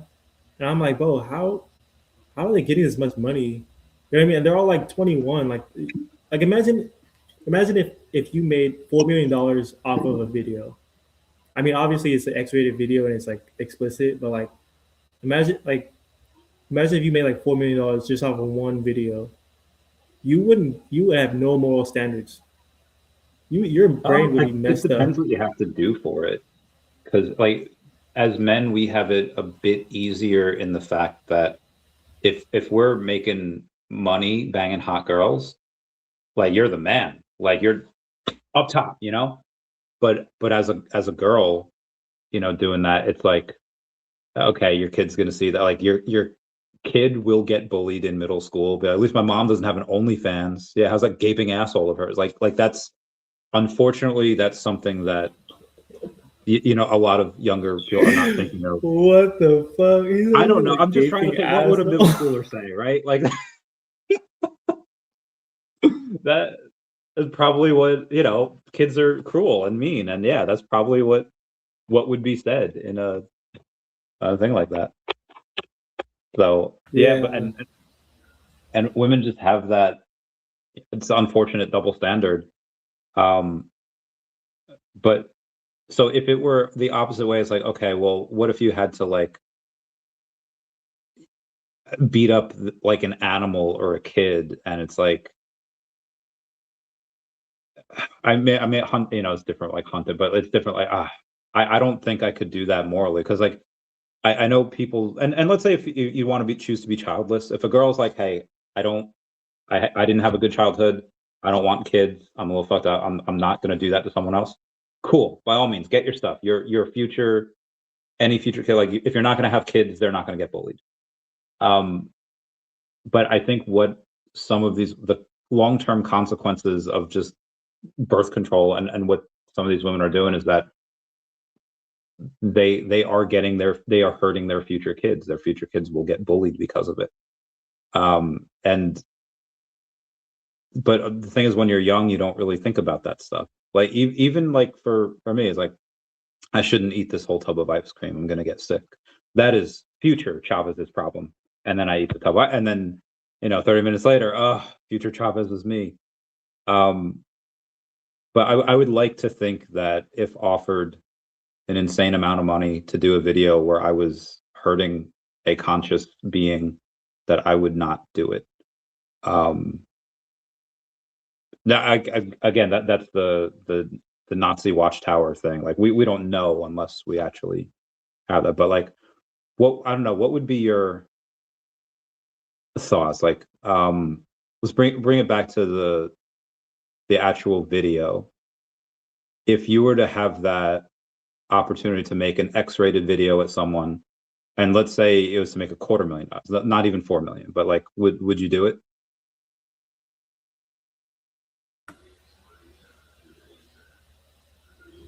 Would I do it? I'm not gonna lie. Like, what are the? You're putting me on the spot right now. It's a podcast. That's what we do. Honestly, I would not do it. I would not do it only because this right here, this your brand.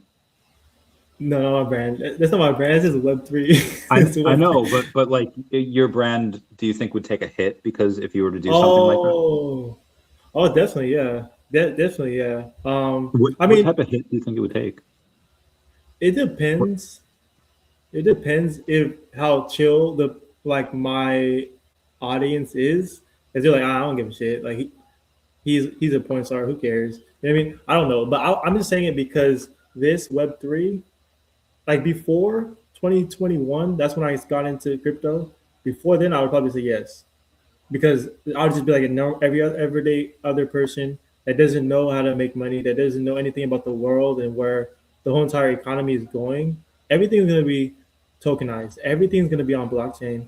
And if you don't know anything, you're kind of lost. You're like, yeah, I'm stuck I have to do the rat race and shit. Give me $250,000, I'll do it. I don't give a shit because I don't have anything better else to do. You know what I mean? But because I have like Web3, we have this, you're going to invest.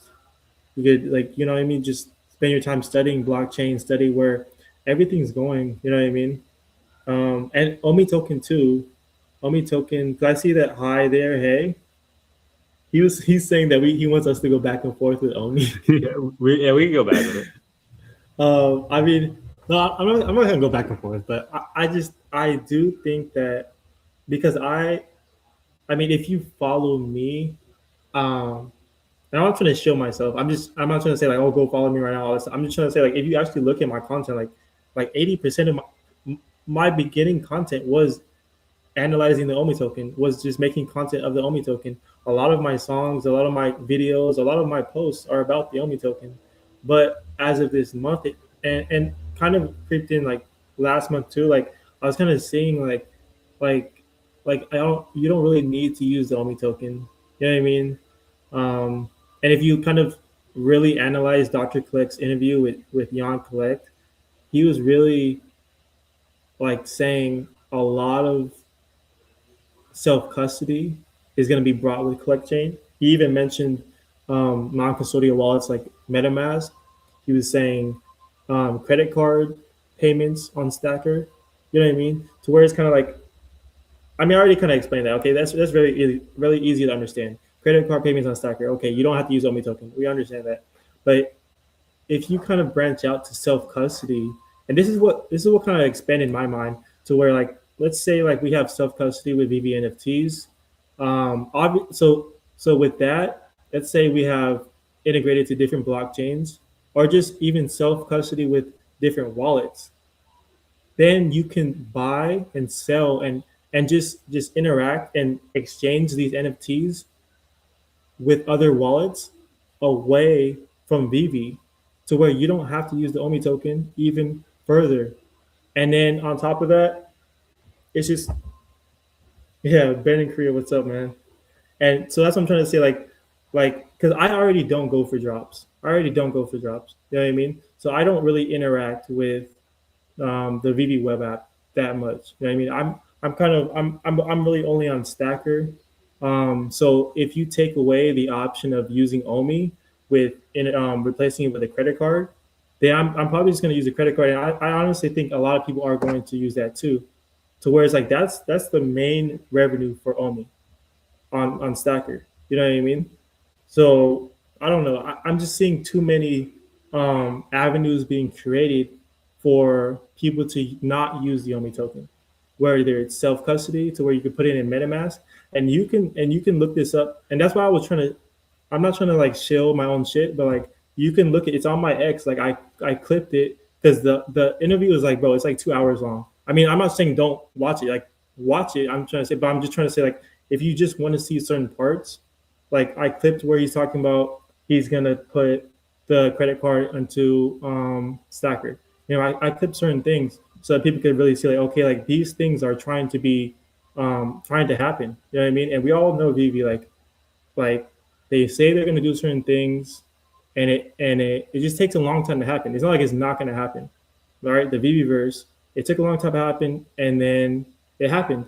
OMI to NFT, it took a long time to happen, but it still happens. So what I'm trying to say is that when they say, okay, we're gonna have credit card on Stacker, but we're gonna have MetaMask, you're gonna be able to have self-custody, you're gonna be able to have NFT games for your NFTs, all of this stuff, maybe it takes 2 years, maybe it takes 3 years, but it's gonna happen. And what I'm trying to say is that if you kind of see the whole entire environment and I like to say signs might be better. All of the signs, it kind of points to where utility for the OMI token is dwindling. Honestly, like I don't know if I'm gonna hold the OMI token past this bull cycle unless there's a complete shift in what they're doing. I mean, and there's a lot of upside too. There's a lot of that's why I think everything is very confusing with VeVe because they're adding more burns right with USDC or to Gem and all this different stuff with Foster Hill. So it's like okay, we do have more utility for the OMI token, but at the same time, you don't really have to use the OMI token. Wouldn't it make sense to just have OMI? Wouldn't it make sense to just have VeVe NFT drops in OMI? Wouldn't it just make sense to have the whole entire VeVe app? You have to use OMI. Like, why are they giving us different avenues to we don't have to use the OMI token, but the whole entire purpose of the OMI token is to buy VeVe NFTs? You know what I mean? A lot to unpack there. One is that I guess we'll do most recent. One is you need to pay the licensors. They're not going to sell OMI, or they're not going to take OMI as payment. So you would create a bunch of sell pressure on the token. If all of the drops were done in OMI, you'd have to sell it in order to pay the licensors. And as you do that, and people are like, okay, drops coming in at 11. We know they sell the token, 1 hour, afterwards. So they'll have people front run that. You can't have that while also keeping an okay yin yang on the token price, because you want to have that. But all of the stuff like self-custody you were mentioning, and having things being bought in USDC and having things bought in Ethereum, that doesn't mean it won't also burn OMI. You pay the fees like that in the USDC. So for OMI to Gem, you burn OMI. Cool. There's no buy pressure on it, so I don't really care about it, but people like that it burns. But the USDC to OMI, that is OMI is bought and then burned, which is great. That's constant buy pressure on the token. So I think that's one of the things some people might misunderstand, is that the collect chain, what they'll do is, even if you transact in something that's not in OMI, it's an ETH, USDC, whatever, it will still go to buybacks and burns. So that's what I really like, whether it's a credit card, like whatever, that'll happen. And who knows where else that might happen. You have it obviously on the collect chain, which is great, but there might be other, like if the metaverse stuff kicks off, you might have other stuff over there. If we ever get anything on Roblox aside from just like the Rayman stuff, you know, that's one of the things that might happen as well. But yeah, you're right. It could take years. I mean, VeVe has a history of announcing stuff and us not getting it for years later. Self-custody, because that's really being done by the Dr. Collect's team. I'm going to say by New York Comic Con we get that, and it could be wrong. It could delay till next year. But I also think that, and especially now with AI, anything new that wants to be done can be done very, very quickly. So I would say that there's more things that are going to be announced, and some of the stuff that has been announced already might come sooner than we think. Long-winded response. Yeah.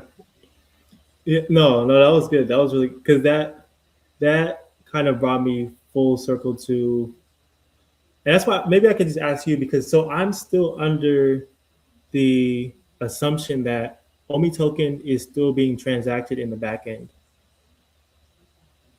And I think I asked you one time, I remember I was sitting in your chat, I was like, yo, even if we use gems on the VeVe app in the back end, OMI token is being transacted, whether people know it or not. But you told me that that's done away with. Yeah or no? Yeah, that was the massive burns that they did years ago. So originally it was, when you got VeVe, you got a NFT wallet, you got a gem wallet, and you got an OMI wallet. And the OMI wallet was not visible for like a long time. Eventually, when you could put OMI on the app, it was visible. But what happened was that every time somebody bought gems or like if you bought gems, it went from either the vault to the reserve, I think, or the reserve to the vault, whatever it was. And then every time you transacted, it went from the reserve to the burn wallet or something. And this was all like happening in the background. So like the 700 billion or some OMI that we had at the time, it never entered circulating supply technically, but it was there. And the original idea was every time it got below a certain thing, they would use some revenues to buy back the token, and to refill the reserve, to refill the vault. But the whole thing wound up being, I think, like a securities issue. Like, hey, if you do this, you know, it's not going to be good. It's like, okay. And then they just decided to burn it all. Like they just destroyed it. So the only OMI that's, because there was a thing like, well, it's not in circulation, but they could put it in circulation if they want to. And like, that'd be dumb. That'd be stupid. But people wouldn't shut the fuck up about it. So they're like, okay, here, now shut the fuck up. And then Butters found something else to, you know, try to make VeVe look bad. But yeah, that's done. So the only OMI we have right now is a 305 billion in circulation, maybe 304 by this point. 90 billion of is held by Dr. Collect, David Yu, and Dan. Me and Guido actually, where is he? Tried to give David a little bit of a idea, like, okay, listen, you know, like people would lose their shit if you actually started selling. What if we came up with a way that people would be excited for you to start selling? Like, okay, well, how do you do that? Like, and the idea would be for every OMI you sell, 5 OMI are burned or something like that. Because that goes right, because right now they can't use their OMI, like it's locked up, like it's. But what if they could use some of that OMI, and they could do so in a way that people would like it? I think that's, people would like. Would you be okay if David and Dan said, "Yeah, we're gonna liquidate some, but for every million that we sell, 5 million will burn," something like that?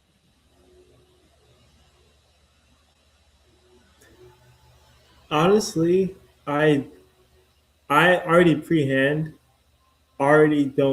wouldn't mind if they sold.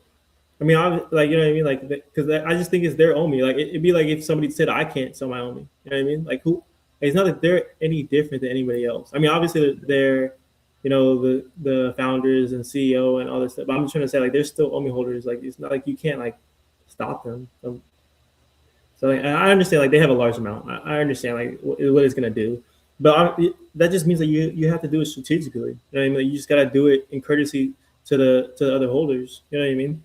Um, and and and honestly, with that, but can we get back to? I want to go back to the. I want to talk about the OMI utility. Sure. Can we talk about the OMI too? Sorry, because honestly, I don't. Isn't there OMI token in GoChain or no? There are 4 types of OMI token. There's GoChain OMI, there's ETH OMI, there's Solana OMI, and then there's Space OMI. Okay, I knew about the 3. I didn't know there was Solana OMI. How The is reason Solana there's OMI? Solana OMI is because when Epico was doing their game, they're like, yeah, we'll have OMI being incorporated, we'll have OMI burns, but they were on Solana. So like you need to bridge to Solana to do it. And where's it going? Sorry, there's like a freaking sun in my face. Well, okay, so that's a great point, right? So, because I was gonna get to that, like, I think that NFT gaming and metaverse can save the OMI token. So let's just get back to the two utility cases where OMI is being used, other than an investment, other than people just buying it just for ROI, just to hopefully the price goes up and then they can sell it one day. You have VeVe app, and you have Stacker, right? VeVe app, you don't use OMI at all, right? Everything is in gems, so there's no OMI utility. Sorry, so there's no OMI utility right there. So then we have Stacker, which is all in OMI, but like I had said previously, that Dr. Collect is talking about with Collect Chain that he's going to integrate credit card payments. So then that, and you already know everybody inside the VeVe community, even myself, I would prefer to not use OMI only because I want to save my OMI for ROI, right? I want the 100x. I want it to go above 1 cent, all that stuff. So I would prefer not to use it. So you know that if people had the option to use credit cards on Stacker, they would. So that's going to take the only revenue of OMI of buying and selling away, but it's going to be Stacker, right? So then now you're going to have no utility for the OMI token if people can use credit cards on Stacker. Now there's no OMI utility. Now you're really basing it off of people seeing it as an investment and buying it just to hold it, right, for the price to go up. But I really think that if you have metaverse, if you integrate the OMI token into metaverse and NFT gaming, right, play to earn, if you can play a metaverse game and you can earn OMI token, you know what I mean? And we already see this with other side XYZ, Yuga Labs, right? A lot of like Decentraland, and obviously you can't make a living off of playing these games. But I'm trying to say, like, if you really have the vision, and go watch Ready Player One. That's where we're headed, honestly. And we need the community to get back to that, because I remember in 2021, 2022, everybody was like, VeVe is gonna be like Ready Player One, and the VeVe verse is gonna be like Ready Player One. If you look at Ready Player One, everybody's in the metaverse and everybody makes a living off the metaverse.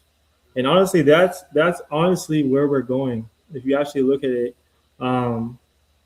But because if you look at GTA has servers where you can make money, like Aiden Ross, and I'm trying to think. I can't remember. There's a lot of big YouTubers where they have GTA servers where people make money off of playing in their servers, and then obviously the people that own those servers, they make the most money. But I'm just trying to say, like, outside of blockchain gaming, in real life gaming, people make money off of playing. You know what I mean? So it's not like a new concept. But if now you can integrate that with the OMI token, that will have utility other than buying and selling NFTs. Because obviously, because you're saying like the licenses, like, okay, like it's gonna be like you just can't have because of licenses. You can't have a lot of, I don't know. I'm not too big on that. I don't really understand that too much. But yeah, like if you can't have like OMI being integrated into the app and all this stuff, then where's the utility for the OMI token? Why do I need to use the OMI token to buy an NFT? I don't. I could just use gems. I could just use credit card. I could just use whatever. and I don't. Then it completely diminishes the utility for the OMI token. That's why I think that the metaverse and NFT gaming can completely save that. You know what I mean? And So they have it. They have. Sorry. Well, you're good. I understand your points of being like, hey, we have so little utility right now and plan to take it away. That's not a good thing. I was like, I would agree, but Foster has this whole, like, we should mention that Foster has this whole 14-page dissertation on OMI utility. And I feel like anyone that's been listening has not heard that yet. So I want to bring that up. It has to be approved by legal, but it's coming. Okay. I do want to hear that.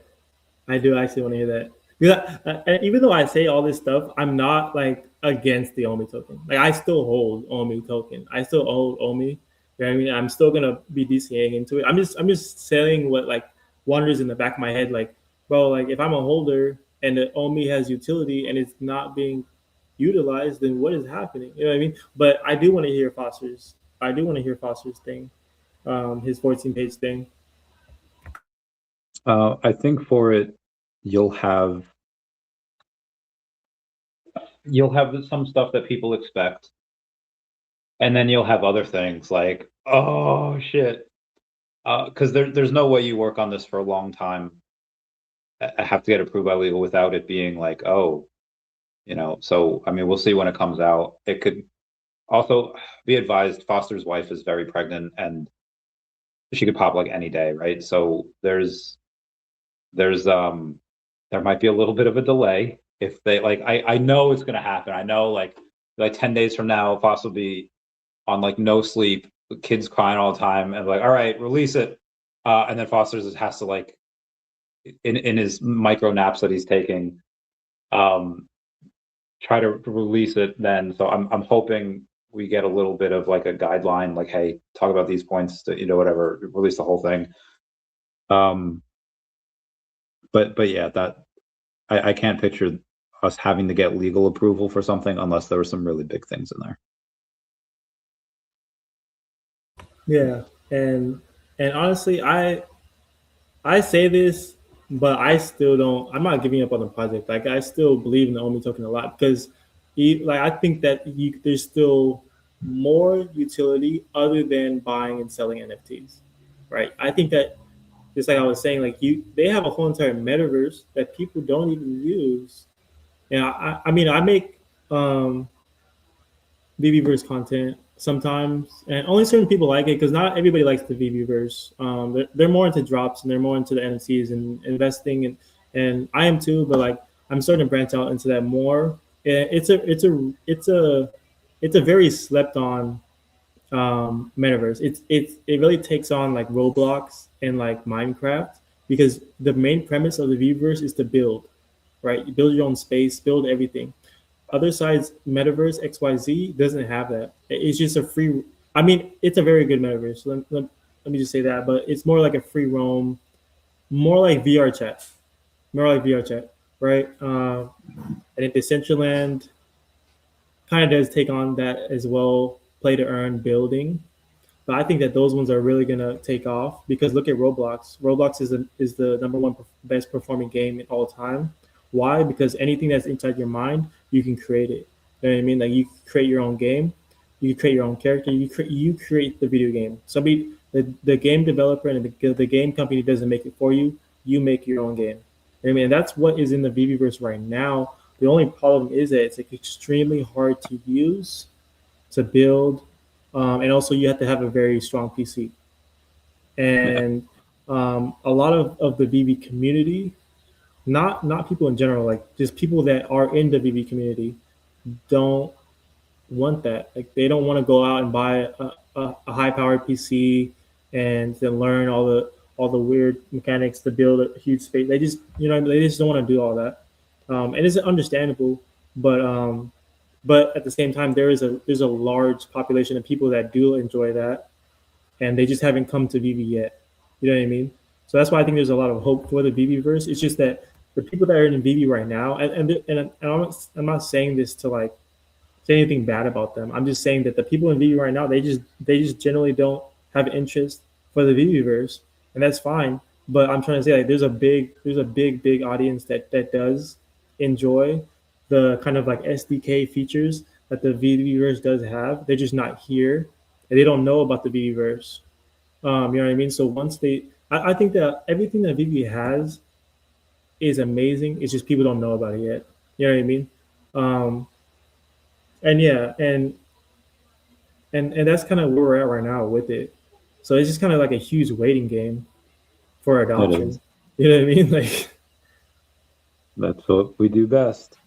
So you'd mentioned Metaverse, Ready Player One, and that's where we're all going. Uh, do you believe in simulation theory?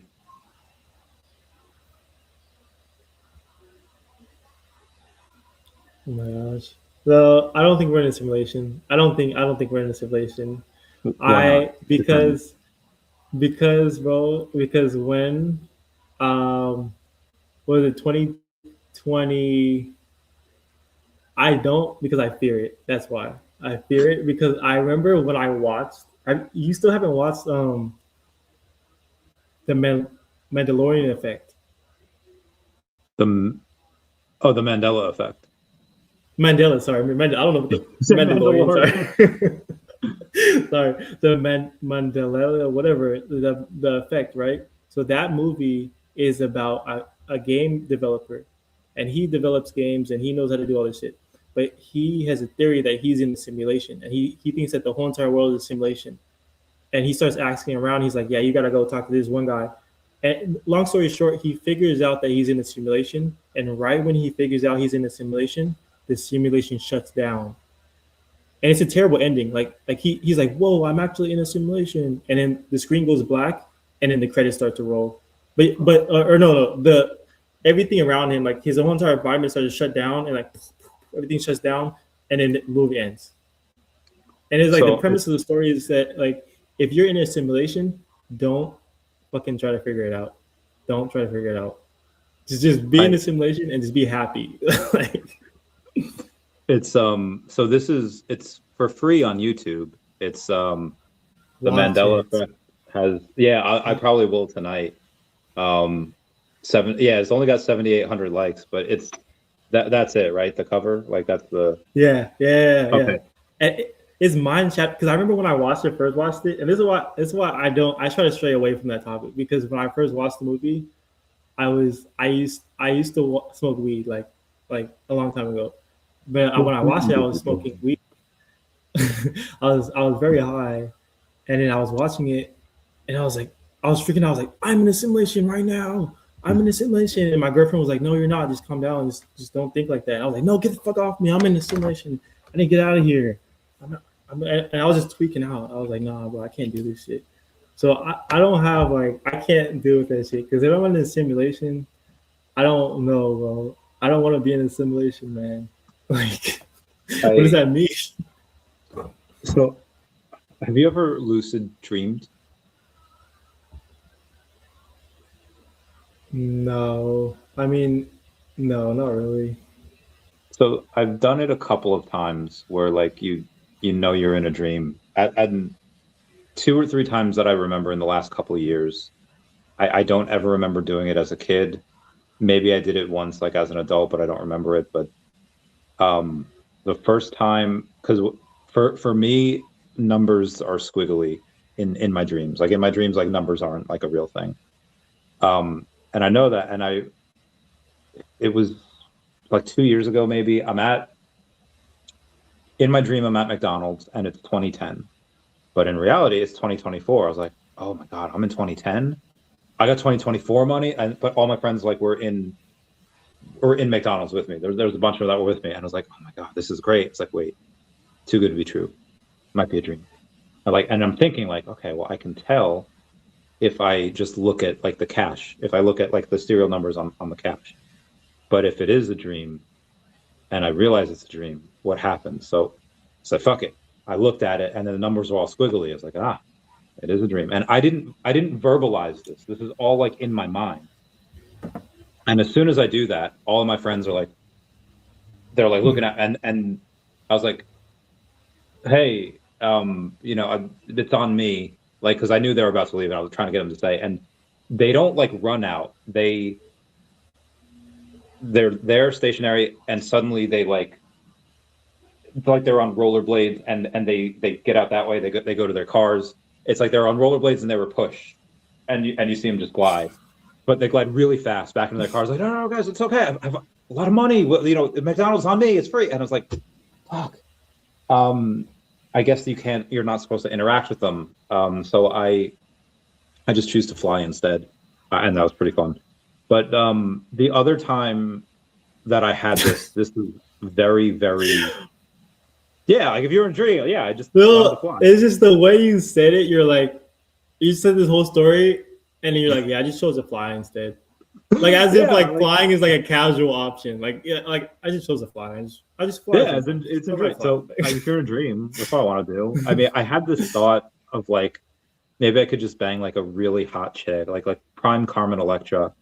But then I'm thinking like, what if it's not a dream? What if and then what if this is not a dream, and I'm somehow like what if it's like non-consensual? It's like, okay, I'm just gonna fly, you know, like, oh, is it because like God forbid, like that's a, you know, bad times. So I want to catch a charge for that. But the other dream that I had, and this is like probably also a year and a half. Actually, no, this one was like I think this year. I'm in, and VeVe Magic and Max and Janie were in this one. It was like a double dream. So I'm in this very, very almost acid-like trip. There's this Humpty Dumpty looking thing, like he's an egg, and he has shoes and he has ankle socks, and he's like doing cartwheels, and that's how he travels to get around town. And I'm like, it looked like a Mario Kart 64, the battle mode where you had the 4 blocks, and you know you had the turtle shells, and you tried the they were running down that, but everything was white. So he was running down that. There was other type of monsters, LSD hallucinations, like chasing him, and he was chasing other things. And I was like, I need to defend. I need weapons. I need like, how do I?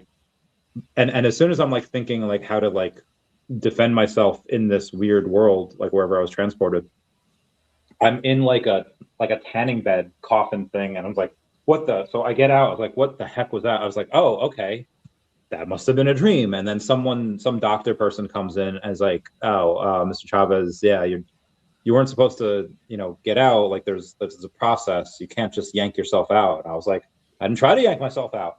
You know, I fucking woke up, and it's like, oh, okay. And he like goes away, or he's like, you need, and I'm naked too. And he's like, you need to like get dressed. Like we need this room. And I'm thinking to myself, like, wasn't I supposed to be like asleep in this thing? Why do you suddenly need this now that I'm awake? Like what, you know, so whatever. I get my clothes on, and I go to try to pay this like dude who's like, I'm on break right now. I was like, okay. So I'm thinking like, can I just leave without paying? Like I can totally leave without paying, right? But then I go like, one of the guys like clocks me in like the front counter. So I'm in this, there's the back where I was. I go in, there's other people. It looks like a weed shop. Other people, I guess they're taking substances and going back there. This guy's sitting in a chair for like, he's on break. Over on that side, there is a like an L-shaped counter, like it goes juts out from the wall, comes this way, and then it loops around. And I was like, all right, let's go pay over there. And this was like a DEVVE building, and I go to him. I was like, hey, is Tom here? Because Tom Anderson like owns DEVVE, and I was like, you know, is Tom here? And he's like, what? I was like, oh, is Tom here? And he's like, oh, you like know the owner? You like trying to get a discount? I was like, no. I paying full thing. I just, you know, we're friends. Like I'm an investor. I just want to see if, you know, I was going to say hi. And he's like, oh, okay, you're an investor. Okay, you know, that's cool. And then there's somebody else with him. There's 3 people behind the counter. It's this person, it's somebody else that's also a worker, and then there's this manager that is giving me the fucking no, he's giving me like the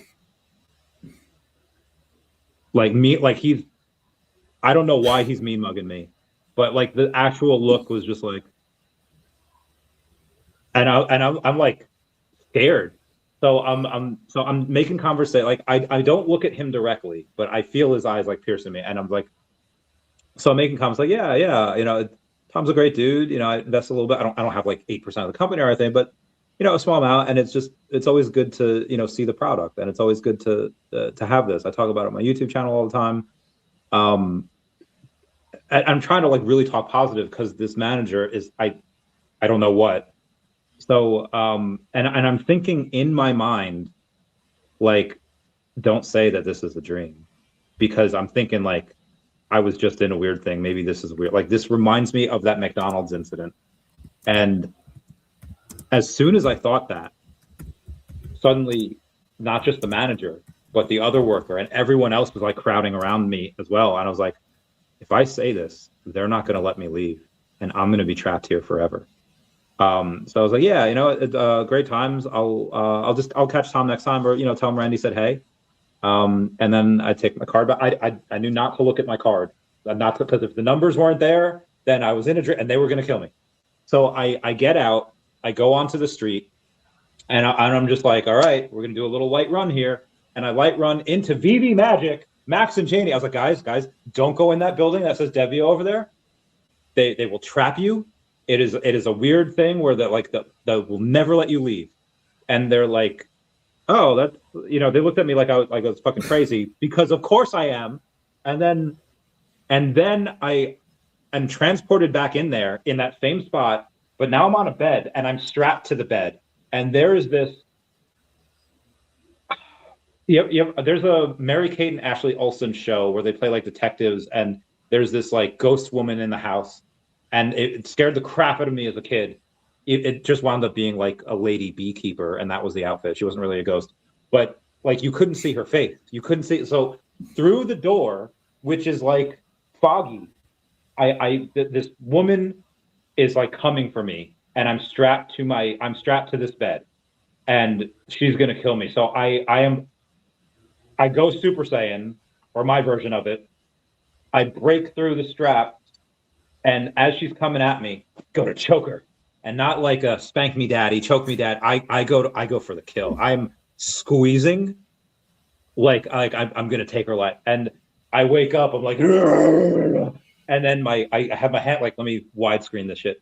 And I was just like, and I was like, oh, I'm sweating, and I was like, bro, what the heck was that?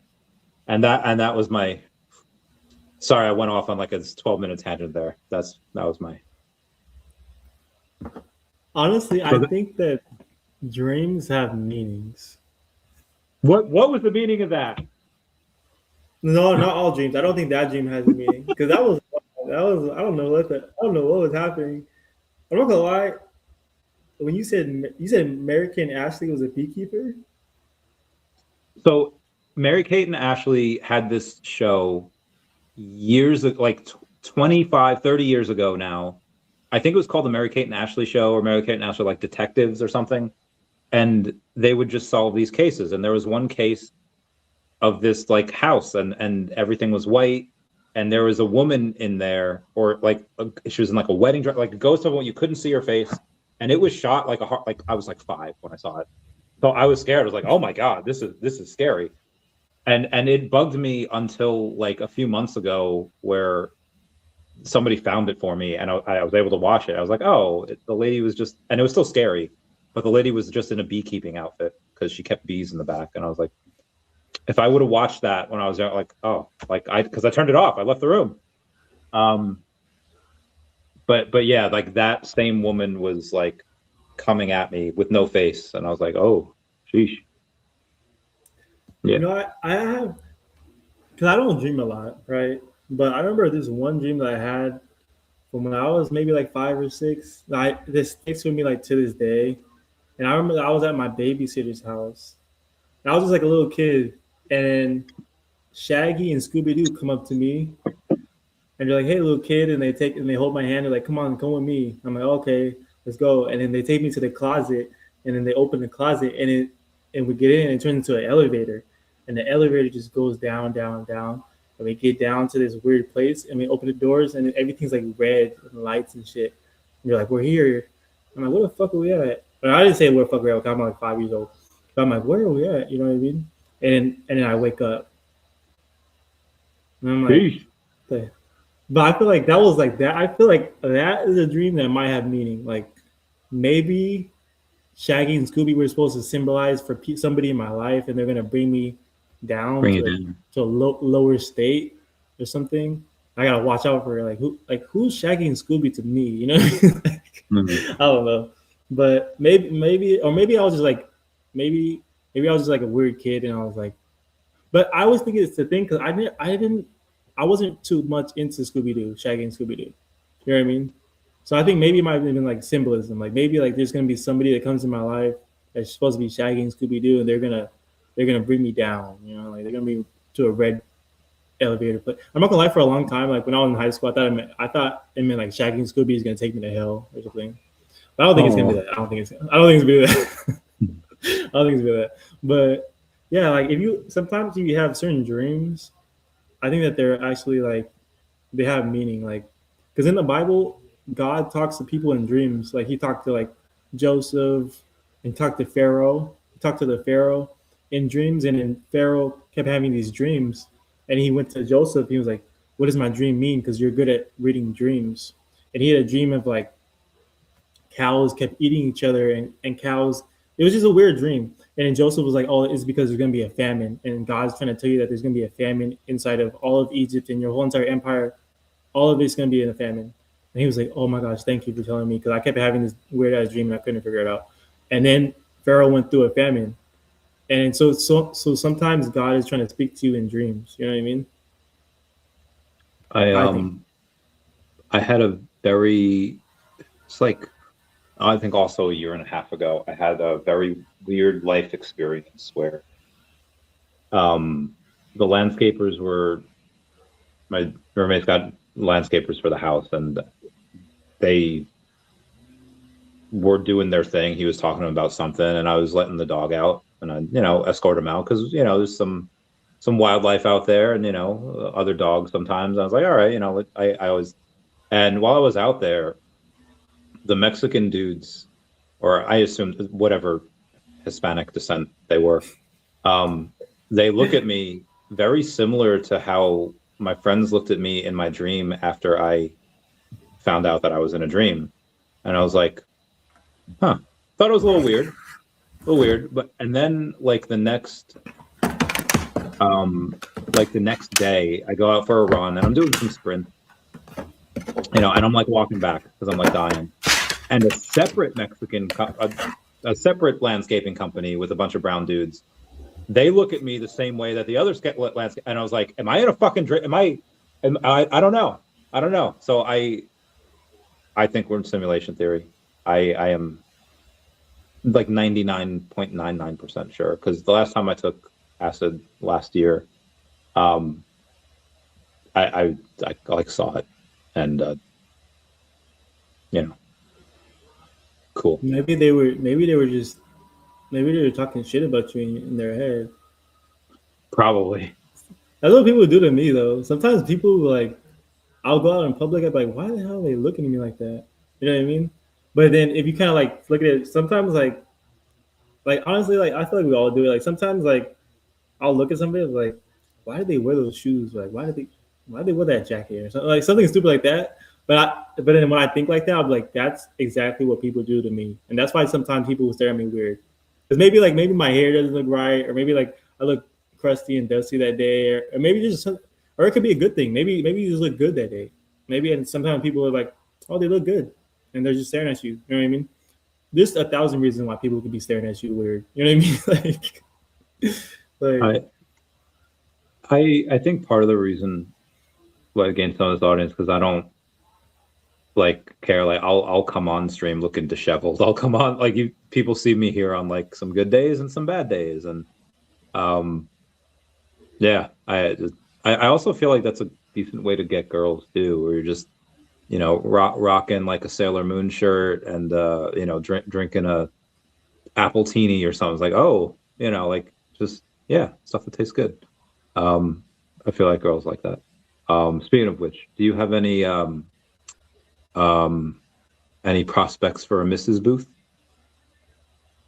hell no, because I'm trying to focus on investing, bro, and building, whether it's social media, brand, or just building primarily building my investments, because if I have, even if I just talk to a girl, you know, talking to a girl costs money, bro. And I feel like we're on a timer right now. Like I think that the bull cycle is about to pop off. You know, NFTs are about to pop off, and I need every single dime to go into crypto and NFT and investing. You know what I mean? Like I don't need to take some girl to the Cheesecake Factory. I don't need to. Like, I did all that stuff already. Like the last time I had a girlfriend when I was 19, and I was exiting high school. I had like $10,000 saved, and I met this girl, and she was like, "Oh, I wanna." She wanted to do a bunch of shit. So then, like, we got a house together and all this shit, and I had all my $10,000 fucking went to down the fucking drain just because I met one girl. It was like, for what? You know what I mean? Like, I don't even talk to her anymore. You know what I mean? Mhm. I could have done a lot with $10,000. You know what I mean? Like, I mean, not like a lot, but like, you know, you could have started something. But just like right now, like I already know, like right now, it's gonna be like life repeats itself. There's nothing new in this life. Everything repeats itself, and you're always tested with the same trials. So I already know, like, if things are about to pop off and you're about to have success, or if bull cycle is about to come out, then you already know that like Satan is gonna send a beautiful girl your way, and she's gonna just drain your fucking wallet. You know what I mean? Like, just don't do it. Just like right now, I just need to focus and grind. Whether it's AI content, whether it's investing in crypto, whether it's streaming or whatever the fuck I want to do, doesn't matter. Just do anything. Just focus and lock in right now. You know what I mean? Like, cause the economy and everything's about to start jumping. Everything's about to start popping out, bro. Locking in is one of my favorite things to do. I've been pretty good the last 9 days. No drinking, just been working, just been trying to get this bread. I think in the next, and yeah, who knows when the bottom of the bear market will be and when we start recovering. But there was no alt season last time, but this time I think there might be. So buying stuff down here, probably pretty good. But I think you can have both. I think you can. I mean, it's easier for me to say that because I'm older. You're still in your 20s there. So yeah, I gave up my 20s to just work and invest and just grind, like lock the fuck in. But when you get a little older, it's good to be able to have both, because you know, there's no point in having millions of dollars unless you have someone to like share it with. So vacation, even like silly stuff, like just like a Taco Bell date. Obviously the big stuff too. You want to go on vacation, you want to do, you know, X, Y, and Z. But the Taco Bell dates are those are needed. So we had some OMI burn, about 400,000 OMI burn today, which is very low. 1.4 million yesterday, 1.5 million the day before. But yeah, the average has not been that great in the month of June so far. We have, what's 600? Oh yeah, like Okay, like Randy, 20. I'm gonna jump off right now. Sorry. All right, I'll catch you later. You have fun, and I'll catch you all. Bye bye, everybody. We will talk to you. Everyone say bye bye to Dashi. Bye bye, Dashi. All right. That was mine and Booth's podcast. I hope you all had fun in the 2.5 hours that we're here. Omi boy, can you? I can't click the link on that from my. Or maybe I can. Let me see if it'll. Oh no, it only sends it on X. I don't have that on my. Oh, it's your status though, so it's Omi boy status. Hang on. Omi BOY 1. I think real Randy Chavez must go again with the challenge until the Foster files are released. Maybe this will put some. Been fasting 15 hours already. Might as well keep going until big announcement. Oh God. VeVe Magic called me. I was like 55 hours in, and she's like, "Bro, you need to eat something." And I was just like, "Okay, why?" She didn't tell me, but I think that's what happened. I think like she had a conversation with legal or something, and she's like, so I didn't do it because of that. But I had fasted, I think, for 67 hours. I don't think I made 69. It was almost 3 days. Did I make 60? I don't think I did. And I should have, apparently now, like, especially now that I'm older, you should start with some bone broth, with some soup, with, you know, something really light, and then you sprinkle like a couple crackers in there, and then you sprinkle a piece of toast, you know, over the course of, you know, several hours. I had Popeye's chicken sandwiches because I fasted for 3 days. I need a fucking treat. And I just blew out my bunghole. I had a horrible, my stomach did not take that. It was just bad times. Anyway, yeah, maybe the thing is, like, I'm doing fairly well with the weight loss for right now. Maybe I do need this though, because I'm very fat.